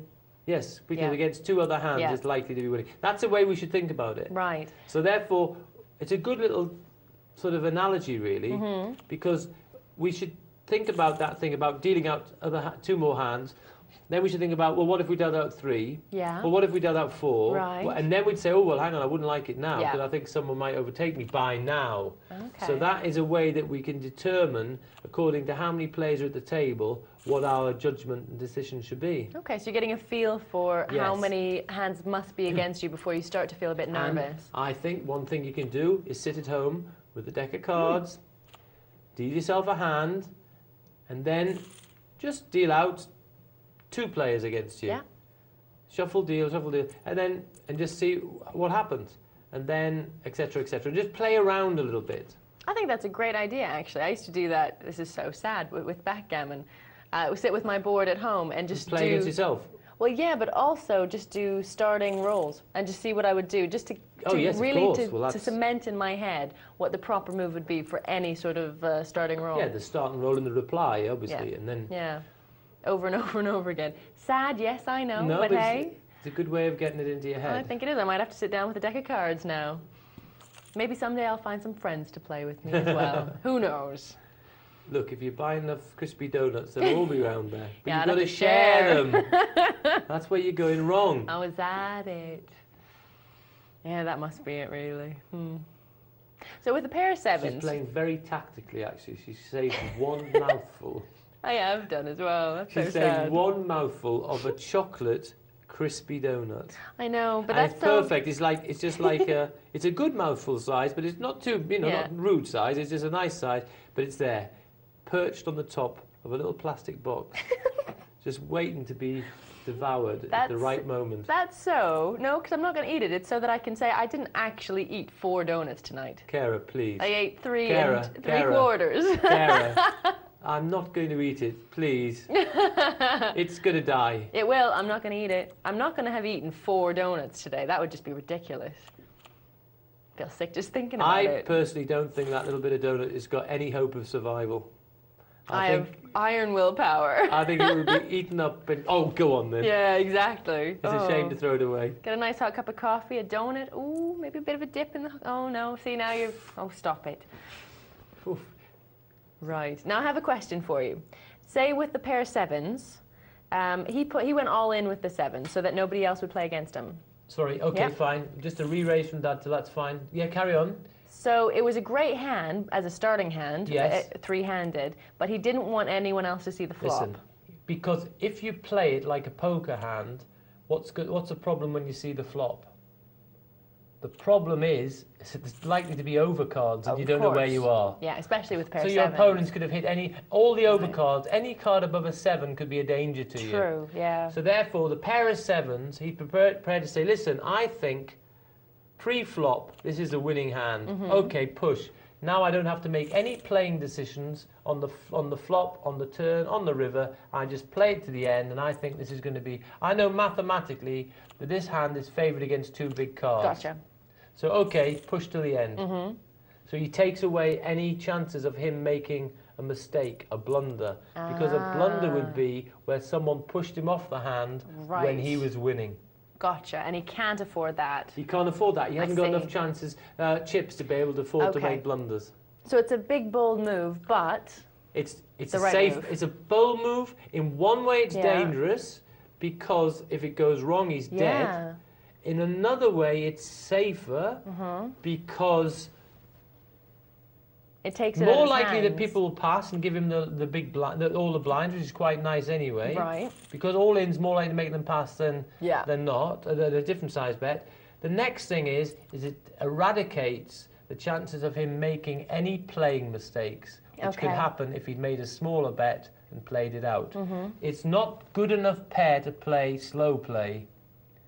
If you had a pair of aces, you could slow play it needs be because there's no overcards can come on the flop. Right. If you've got a pair of kings, only an ace is an overcard, but a pair of sevens, there's a whole host of overcards, difficult to play. Gotcha. In a ring game, pair of sevens, I like to play it as a drawing hand. I like Right. to just limp in. If I can hit a 7, I want to play it. Difficult hand otherwise. Yeah. Sometimes in late position, if the board is paired, I think no one's got one of those cards, then I think this pair of 7 has gone up in value. Right. And I might make a bet with it and just take the pot down then. But that is why he did it. Oh, look, big hand here, Okay. Kara. Kings for knocker. Now that is a better hand, isn't it? How is he going to play this? There's 16,000 in the middle. But, and we can see that Dactyl, he is actually connected with the flop as well. And Yeah. he's put in a user-friendly bet here. He's actually trying to suck Dactyl in here. I see. 16,000. He hasn't overbetted. It's 16 into 16. Dactyl, well done. Had bottom pair, put it down. Didn't have a great hand. Yeah. But sometimes short-handed people stick with the pair. I mean, they stay with it. Now, what's Knocker going to do here? King, Queen.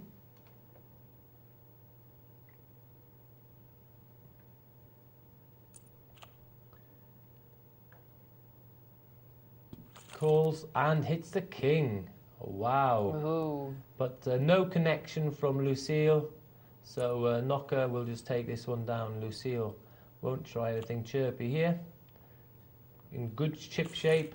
Doesn't need to do anything funny. Blinds 4,000, 8,000. 7 times 8 is 56.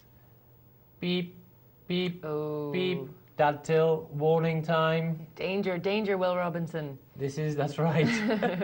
This is near the time when they still might get him to pass, but this time will slip away if you don't capture it soon. Knocker, ace king against queen 10. Bets 32, makes it through. I think Lucille can put this down. Yep, does so. Well played. And Dad Till needs a hand. Needs a good card in the big blind. It's okay. What's Knocker going to do? It's not brilliant at all, no. Oh, and he's made a small raise, 8 with 8. Problem is, you've got to look at this. When you've got 46, if I put the 8 in, how many have I got left? Well done, Dad Till. Realises, in that situation, if he's going to play, probably needs to play it all. Right. Can't just say, I'll have a look at a flop. Now that's better. He's going to go now. Okay. He has to go with the queen king.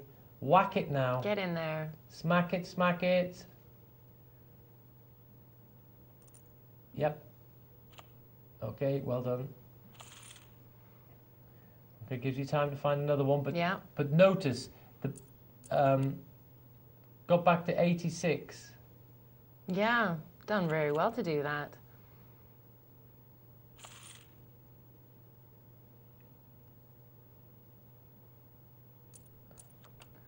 Right, the big blind again, not particularly good. We can see it's actually beating, but I mean, when you look at the hand Queen 3, you can't be jumping for joy with it. But jumps for joy with that. What can be nicer that Knocker's just past the blinds to Dad Till? Yeah, no risk at all. Just Lovely. There you go. Lovely, lovely. 7-2, no thanks. Well, no, puts it down. Well, they're playing a little bit cagey, and I think here Lucille could actually put a bit of pressure on here, because I think Dad Till and Knocker have both got their eyes on second a little bit. Looking at the way they're playing now. So Lucille has a little chance to pressure them out of a few pots, I think. Definitely should pressure here. Oh. You wouldn't have done that, huh? Not by Lucille. On the dealer button as well. No, with a7 on the dealer button against two people under, definitely should have made a bet. You know, look at this. She's got 8,000 in on the big blind with 10-4. I mean, volunteer some money. That was poor. She should have put pressure on the smaller chips. She's now letting herself whittle down to their level a little bit. See, they're passing a lot. They're showing that they're playing very. They've got their eyes on second quite a bit. Yeah. There's a reasonable difference between third and second. It's 296 for third and 481 for second. So they're thinking about that. The chip leader can take advantage of that. But somehow it got involved in this one. I don't understand this. Funny play at the moment. It wants to get involved with a 2-8 and didn't want to play with a big ace. Doesn't make sense. Knocker got two pairs there, kings and deuces. But Lucille puts it down. Knocker just closing the gap there now, huh? Yeah, it certainly is. And got a proper hand, and I think Knocker's going to bet. I'm certain of that. Yes, does so. Dad Till can't take that, nope, so Knocker now will close the gap even further. There we go, 1-3-5.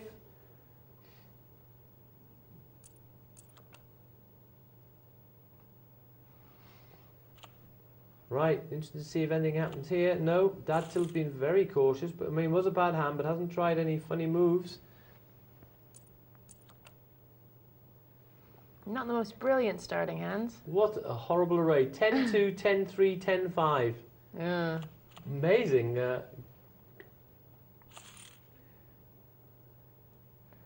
Well, it's a close-run thing now between Lucille and Knocker. Who's the player? Can you remember the player associated with 10-2? No. Ooh, Doyle Brunson. Oh, is it Doyle Brunson? Okay. Dolly, yes. Ah. He ended up being the key hand when he won 2 tournaments. Okay. So obviously it was just being aggressive with the hand. And oops, we've got a hand here.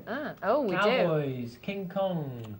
Lucille will just take down the blinds. But Lucille's been playing a bit tight and no chance of getting on with that one now. Yeah, that's the thing, I suppose. If you do play quite tight and they know you are, then as soon as you put in a bet, Well, that's all right, but she should be taking advantage of that then and putting more. You know, that's what she should have been doing. She should have been pressuring them out of the other hand when she didn't have such a good hand. And then she's not going to get paid on that one anyway, which she didn't do, but it doesn't matter. She's just going to accumulate it by whittling them down, by pressurising them. Yeah. I'm sure she'll pressure... Oh, she just made that up, ace queen.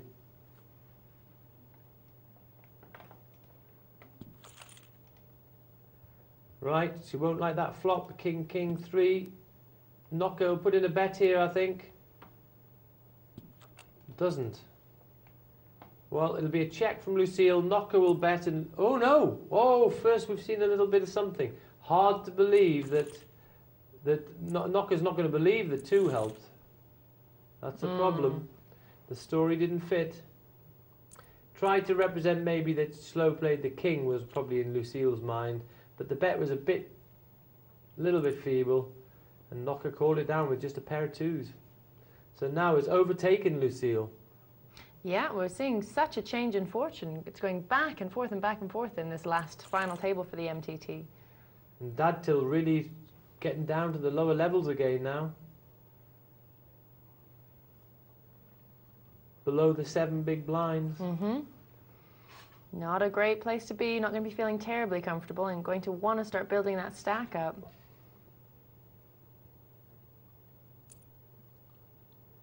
Okay. Slowly but surely. Nearly 80,000 chips there. We've seen the others do it. I'm sure Dactyl can as well. Discipline. Discipline, discipline, discipline. Position, position, position and all that. Well, Dactyl made a move there. Got back in it. And I'll tell you what, they're all quite cautious. The blind's now 5-10. Well, this is going to start being significant now. 70,000 is that number Dactyl's got to be looking at, and he's cranked it up with an ace there. Gets Lucille to pass. Knocker's going to pass 2, and this is a nice takedown. 15,000. That's very sweet. Broken the 100 barrier. All 3 players above 100,000 chips. Pretty right, and just a call again from Lucille. Huh. Why do you think that is? What do you think's going through Lucille's mind? I think losing the track, trying to do a policy which is good at an early stage of a tournament, and not realising at this stage of the tournament she should be pressurising. Occasionally you can flat call, but not all the time like this, because you just in position. When she does it in position, it's not so bad. Out of position, earlier on that was very bad. In position, it is virtually in position when she calls all the time at the moment, because there's only 3 players obviously. But she could be putting pressure on the lower stack. Right. It's now become a bit level, so it's slightly different now. But earlier she just missed the opportunity to pressure them. Right, let's see what she does now. Surely she won't just call with ace queen now. She must put in a raise. Yes, she does. And Knocker can't call that. Okay, well done, Lucille. You've recaptured the lead. Do you think a 2-time the big blind was a good raise for that? It was okay. The blinds are very big now, so that's okay. 20,000 she's lumping in basically, and did leave herself a chance to pass if she wanted to. It wouldn't be a good bet for Dactyl because of the chip stack. That's why. Okay, Dactyl's winning, but does Dactyl realise? Well, Knocker is not letting him realise. Oh, and Dactyl's re-raised that. Wowee, and look at that. That was very interesting. He read that perfectly, Dactyl. Hats off there. He saw this sort of minimum bet from Knocker, and he thought, you're just trying to steal this, mate. And he re-raised him without any pair, without anything, just with ace high. And he did a flat re-raise, which made it look like he really had strength. So hats off to Dactyl there. I like that. That was very strong. Very good. You read the situation perfectly. Excellent play. Good, strong move. Excellent play. A pair of aces on the board and a pair of 7s in Lucille's hand. All in. Well, It's going to win. But this was actually... I suppose she thinks there's no ace out there. It's only the 10 she's worried about. Yeah. Holding on to her lead. Yes. And Knocker's gone back to third place now. Dadtil's overtaken there with that good move he made.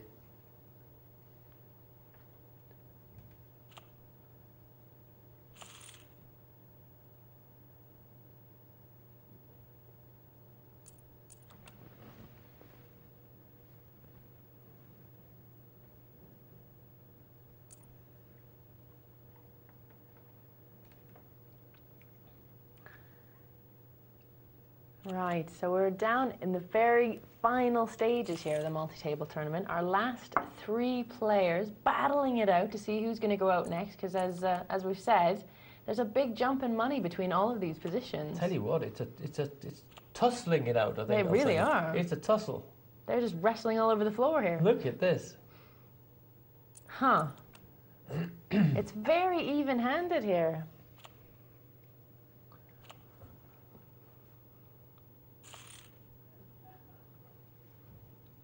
No, I suppose this is exactly where discipline has to come in.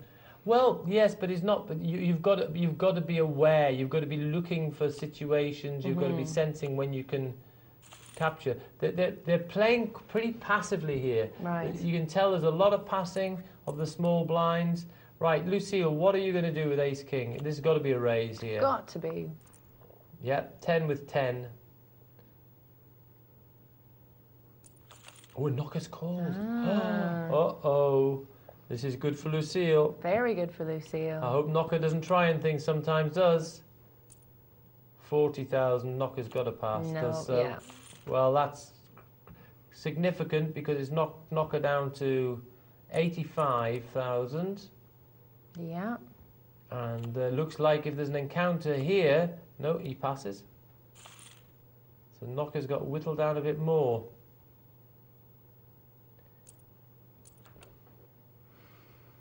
Right. Well, Knocker's going to like that and try to capitalize on that. Queen Jack on the button, short stacked.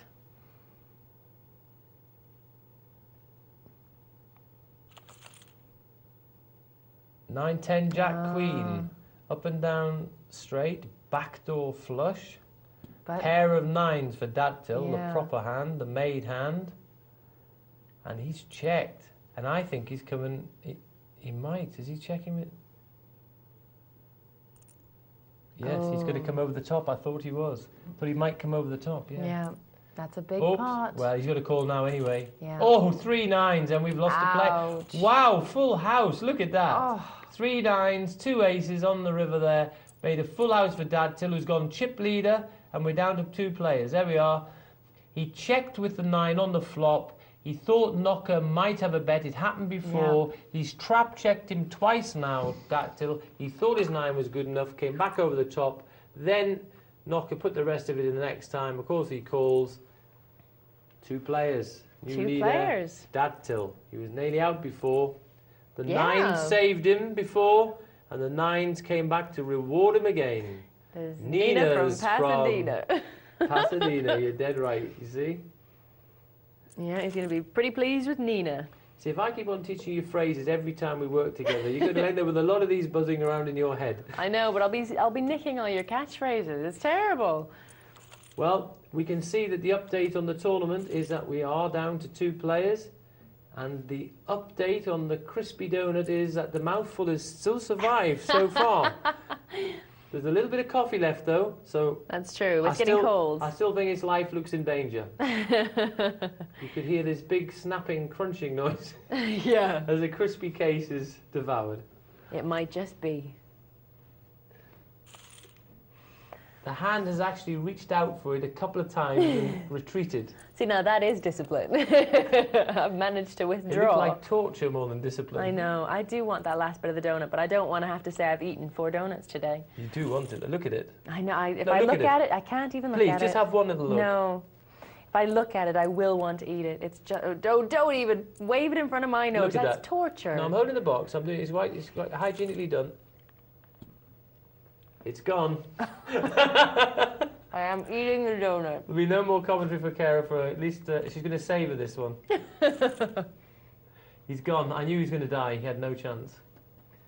A pair of nines couldn't even save that donut. And Lucille is back to chip leader again. 5-10. Well, Dadtil, can you survive? Can you bounce back again? Well, you've got the favourite hand here, and Lucille. I'll tell you what, Dadtil could come back, because Lucille is so capable of putting hands down. Well, here we go. Push, mate. Push. Push, push, push. Push the chips. Yes. There we go. Well done. Lovely, 15,000, back to 64. I quite enjoyed the donut, by the way. Was it good? It was very nice. I think because you sort of tempted yourself and savoured it and wait. Oh no, try to be disciplined not to eat it, and then in the end it probably tasted even better. I can't believe I ate 4 donuts tonight. That is so sad. Lucille took that. Oh dear me, Dadtil struggled again. 49,000 now, only 5 big blinds. Owen doesn't like the look of that. Well, what's Lucille going to do? Surely she's not going to pass. No, she's made up the blind. What's Dadtil going to think? Oh, he thinks I've hit a 6. I think Dadtil will stay with this. An up and down straight, however, for Lucille. If Lucille bet, what would Dadtil do? Go on. Dadtil should now bet. Why did he... Okay. Ooh. He actually might get paid more than this way. This is amazing. We'll push it all in now. Oh, not 10 again. Oh, a raise from Lucille. All in. Okay. Oh, okay, and he's back in business. Oh, yes. Oh, my goodness. KG. The money would have gone in anyway if he'd bet it before, because Lucille was on an up and down straight. But still, it was fun to watch. Little nippy bet, little raise, re-raise. Okay. Yeah. Good telly. Like the Yorkshire Terrier nipping at Lucille's heels. Yeah.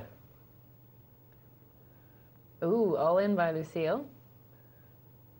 Yes, that's more like Kara stamping on the Yorkshire Terrier who was nipping at Kara's donuts. Yeah, don't even go near the donuts. You don't want to do stomp. that.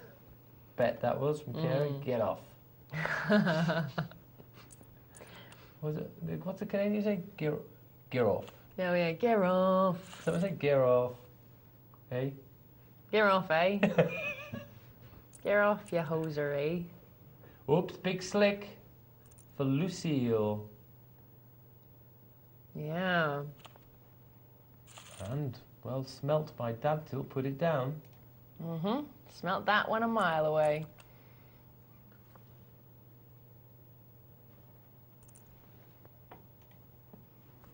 Down to the final 2. And the chip stacks are going back and forth and back and forth and back and forth. And it looks like Dactyl is well in the lead now. And that didn't take long at all.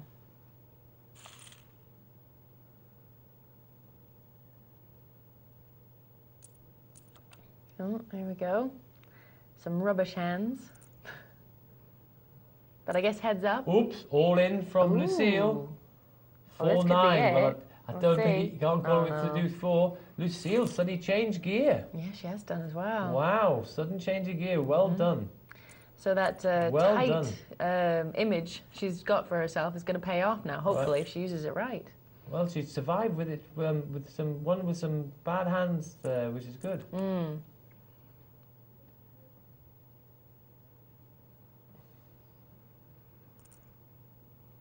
Oops. Ace 8-9. Wow. Well, Dadtil doesn't like that flop. 2-3. He raised with 2-3. Quite adventurous. He's bet again and takes it down. Wow. Brave play by Dadtil there. Hasn't connected at all. Did have a backdoor flush with a baby spade, but he's got to follow this with a hand. This could be trouble. Oh, it is trouble. I think this is it. This could be King, it. Queen, but 7-8 for Lucille. Whoa, there she is. She's back in business. She's taking the lead again. I'm saying she is. This could be a bodybuilder from Hull, couldn't it? So, named Lucille. yeah. You picked a fine time to leave us, Lucille. Oh, that's right.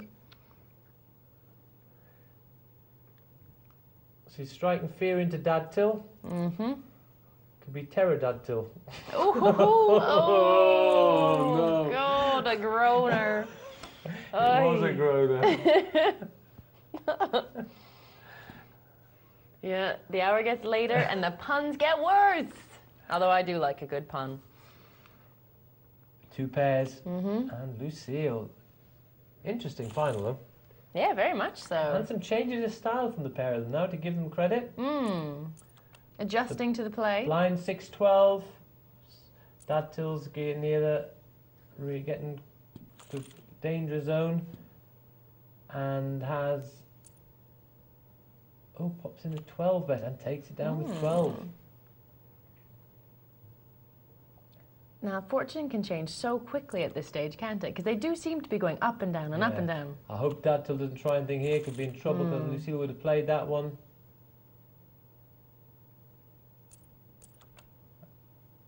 Six-eight. Doesn't want to make that up. Surrenders again. Gone back to being selective again. Got to be careful because each time you put down these blinds, it's 18,000. And we're going to see action here. Oh, yeah. And Lucille calls. And Dadtil's hit. He might check here. I think he might check. He does. He checks. Clever. Oh! And he might check again. He might check again. Oh, they're dancing around each other now. He's hoping that she's got the king. If he could check again here. I really think he could. Oh, he's put small bet. She could call that. What are you going to do, Lucille? She could call that. Oh, she's re-raised! Oh my God, he's trapped her completely. What a great play by Dadtil. Wow. I did forecast he was going to trap her. You did, yeah. He is a trapper. Dadtil, Pterodactyl the Trapper. We've got his name now. That's like a bird of prey. Yeah, Pterodactyl the Trapper. Oh, well done. Well played, Dadtil. That was excellent. I smelt you were going to do it, but luckily Lucille didn't. Yeah. Lucille, what have you got to bounce back with? Yeah. Show us what you're made of. 4 hungry children and a crop in the field? I don't know. It doesn't seem like enough to me. Okay, 6 deuce looks like rubbish. Oh, not for Dadtil. He raises. And re-raise, and Dadtil will have to put this one down. Okay. Cheeky play, but doesn't work this time. Okay, but he got away from it, so... And it could have worked.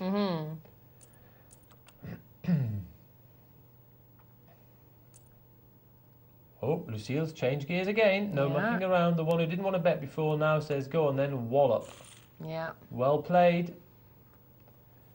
18,000 each time you capture the blinds. You can soon take the lead again. In fact, you're just neck and neck again, really, if you win one more. Getting very close. And Dadtil passes, 165,000. Nothing in it. Very close indeed. Only problem is if Dadtil only needs to win 1 pot. Well, this could be a classic encounter. Ace Queen suited against a pair of 3s. A pair of 3s, a small favourite, and it's all in. And I think Dadtil's going to call. He's called. He's hit the ace, and it's a flush draw as well. Needs a 3, doesn't get it, and Dadtil, after a really entertaining final, has come back from the dead. We remember him when he was all in with a pair of 9s. Since that time, he's come back and won the whole tournament, and very, very good. Congratulations to both of you. Very good. Spectacular, I think. That's absolutely spectacular. Let's see. So, first prize goes home with $741. Now, that is pretty spectacular. That's you gotta say. Well done, Dactyl. And second prize, $481. So, no... nothing to sneeze at there. Well done, Lucille. Well done, Dadtil. Lucille, when you were chip leader, you should have pressured them. That was your only mistake I think you made there. I'd like to see you pressure those lower stacks then. But after that, I was impressed by the way that you yourself changed gears when you needed to. That was good. But very entertaining final. I loved it. Yeah, that was great. Yeah. Thank you for the entertainment. Excellent. Right. Now, we got a 2-4 cash game to sort of wind us down from that a bit. Okay. The fever pitch of excitement that the multi-table tournament was. There we go. Bit of cash game. Nice early morning cash game.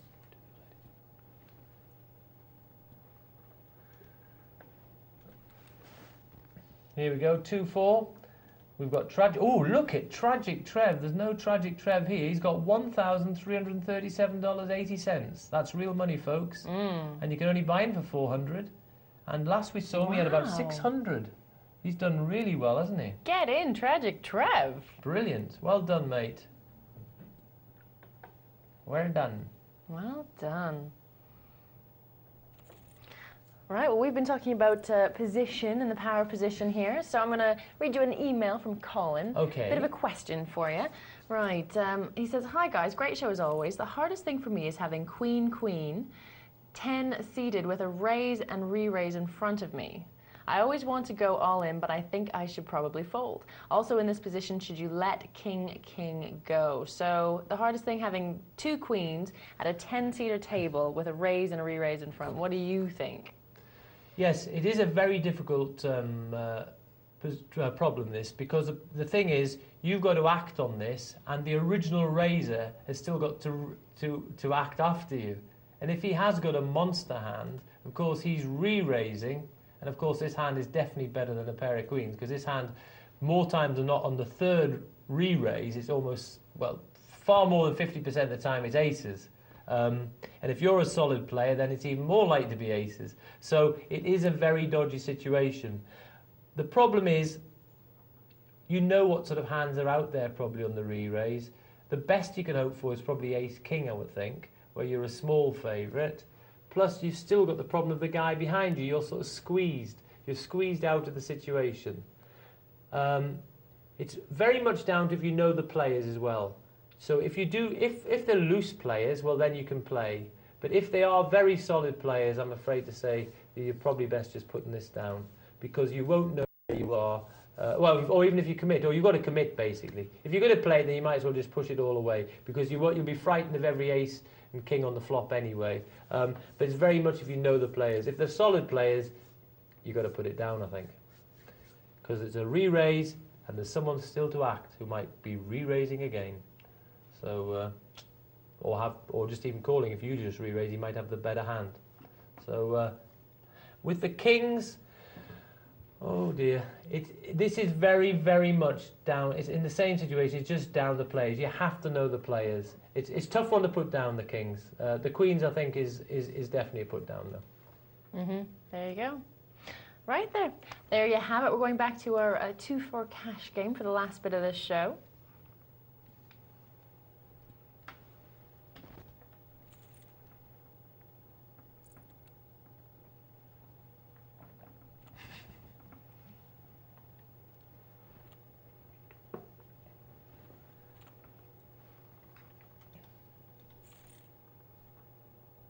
All right, there you have it. Pre-flop folds for the 5 players remaining at this table. Mboten, 81%, playing very solid. Tragic Trev, look at that. He's doing very well in this game, and we see that he's been very selective, which is good. I think, if anything, I think that Tragic Trev often does play a few too many hands. So maybe he's tightened up. Or maybe he's just tightened up a bit now because he's got a big stack as well. So he thinks, listen, you're all the guys on tilt. You need to get your money back. You play when I want to play. So maybe you get an extra value that way. Big hand here for Hobbion, American Airlines. He does a baby raise, 4 with 4, called by the 7s. Tragic passes. Tragic would have had an up and down straight. Now, Hobbion bets 8, a very weak bet. And there we go, he's let the 7s in. So the pair of aces. Now let's see how much he loses with his aces now. I haven't enjoyed the way he's played it. Now he's bet into it. And he's re-raised. What's he going to do to the re-raise? Flat re-raise, always very suspicious. He calls it. Now it's a full house for Given. What's Hobbion going to do now? What does he think that Given's got? What hand is he... Oh, he's checked it now. But what's Given going to do? How much is he going to bet? How much is he going to bet? Bet 64. And look at that. The problem with this is horrible. He's weak. He's played it weakly. And then he's prepared to pay off. And he's paid him off down the line. Yeah. And he's lost a fortune with the best hand there. And, okay, he did the weak raise to start with. Okay, not so bad possibly, but I think I'd have raised a bit more. But then, on the flop, he's done a weak flop. Now this is inexcusable because there's two hearts out there. There could be a straight draw, there could be whatever. Someone have a pair, etc., etc. Too weak a bet. You've got one pair. I know you've got the best pair. You've got one pair, and it's a little bit dangerous flop. You have to charge them more money there. Have to charge them more money. Then if they call that now. And then they like it. You know for sure that they've hit something. Mm-hmm. So I didn't like the play from him, and I didn't like the way that he was able just to still bet again and then lose more money with it. Well, hopefully he's watching, and we'll take your comments under advisement, because people do watch the show and do that. And we've had a few comments in on the email. Someone here, Jason, saying that your program is going to make British players a lot better. So thank you for that. And he says, and challenge Americans and Scandinavians. I know I'm better from watching your show. Well, that's fantastic. And Thank you very much indeed. Yeah, that's right. We have a lot of Scandinavian viewers as well. So welcome to all of you. And why don't you play on, let us know what you say. That's good, because if the British get better than the Scandinavians by watching the show, but the Scandinavians are going to have to keep on watching to catch up with the British. That's true. So everyone's going to be chasing everyone else's tail. Oh. There we go, like a big circle.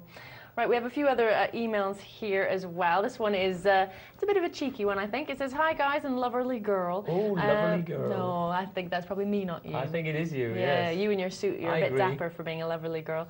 It says, do you think poker could become an Olympic sport in the near future, perhaps in time for London 2012? Good show, keep it up. I don't know, what do you think? Well, it would be fun, wouldn't it? I think it's unlikely, but I mean, Steve Redgrave, who's got 5 gold medals, he plays a lot of poker. And can you imagine if he got his 6th gold medal playing poker? That'd be fun, wouldn't it? Oh, yeah. It's not a bad idea. Okay. Another question here, going back to our idea about position being so important. Yes. Right. So this is another position question. This is from Neil in Ipswich, and Neil says, when you're in early position, is it not a good plan to check every time to gauge other hands, then make your decision when it comes back around? But what does that say about the hand that you've got? Isn't that giving information about your own hand? Well, if you checked every time, that would mean you'd be checking with good hands and bad hands, so you wouldn't particularly be given information. Okay. But what it does is, how on earth can you know what people's bets mean if you check? Because they might be betting with nothing because they think you're weak, or they might be betting with a big hand. So you haven't asked anything. So by checking there, you're just left in the dark. You've got no clue why they're betting, have you really? So that's a problem with it. So sometimes if you have connected in early position, you ask a question and you whack a bet out there. If they come over the top of it, you realise where you are and you say, okay, just as well I found out now. It's better to know. But when you ask a question, listen to the answer. That money game there we saw there, the aces actually sort of did ask a question but didn't listen to the answer at all, and just refused to put down the big pair. Okay, so the power of position, that's very, very important. We keep saying that tonight. If you take anything away from tonight, 2 things. Discipline in difficult situations and the power of position. I would think that's... But if out of position, sometimes you've got to go and just put the first punch in there just to find out where you are. Yeah. If you've got something. Oh yeah, bloody someone's nose and see what they say about it. No, it's a bit of an aggressive analogy, but it works. Kara the kickboxer coming out. Yeah, there you go. I like the analogy myself.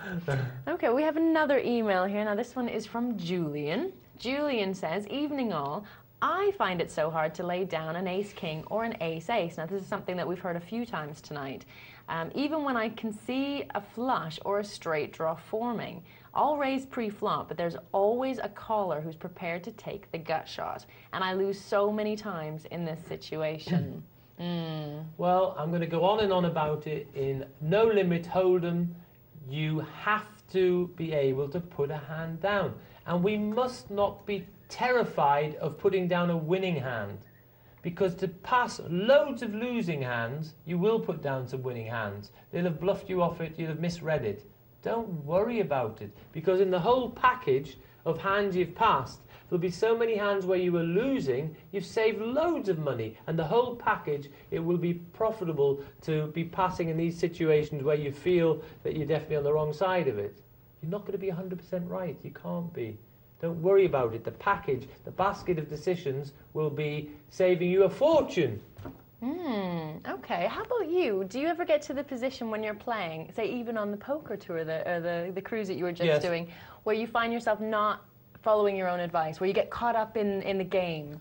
I wasn't getting good enough cards in that tournament to be able to I had to make I know that tournament, it sounds big-headed, but that one I know I played well that tournament. I played the heart out of that tournament because I didn't get many good hands. So I had to make really good decisions all the time, which I think I did in that one. Yeah. So, but I know there's times where I haven't, so... Well, I think just for everyone, new people especially, like myself, new players and beginners for beginners night, sometimes you know what you should do, but you just don't do it. And we were talking about this last week with Cass, and it's the difference. What is the difference that makes the difference? And sometimes it's just doing what you know is right. Yes, that's right. It can be quite difficult to do. Just got to, you know it, do it. You know it, do it. Writing it on the back of my hand. Right now, you have a bit of an admirer. Yeah. Is it the tie again? I think it might be the tie. I think you've been looking so debonair that you've been getting a few fan emails. Oh my goodness. I say a few. There's one here that's quite enamored of you. Now this is someone that you spoke to, I think, on the email on the show last week. This is Flirty Liz. Okay. And it sort of leads into the next thing I'm about to say as well. So I'm just going to go through it very generally. Sounds scary. She says, thanks, James, for the name check at the start of the show. I've been watching all evening and, of You're course, welcome. trying to learn from your commentary and analysis, which has been excellent as usual. She says she doesn't have any poker comments today, but didn't want to let a good flirting opportunity pass. Well done, girl. And she just wanted to say, generally, I'm going to paraphrase it now, that she thinks you look fantastic. And yes, she'd like to see more of you. There you go. Now, from that, I'm going into our competition, because we have a bit of a competition here on Poker Night Live, and what you need to do is actually think up a Lonely Hearts advert that relates to poker. Now, the Lonely Hearts advert I came up with is something to do with Queen of Hearts looking for her suited connector. I think that's quite nice. Something like that. And what you're going to do... I'll write in. Yeah. You're going to send it to lonelyhearts@pokerzone.tv. Check out the website. We're done for tonight. We've run out of time. But thanks for joining us. And we'll see you again tomorrow night. Good night. Bye.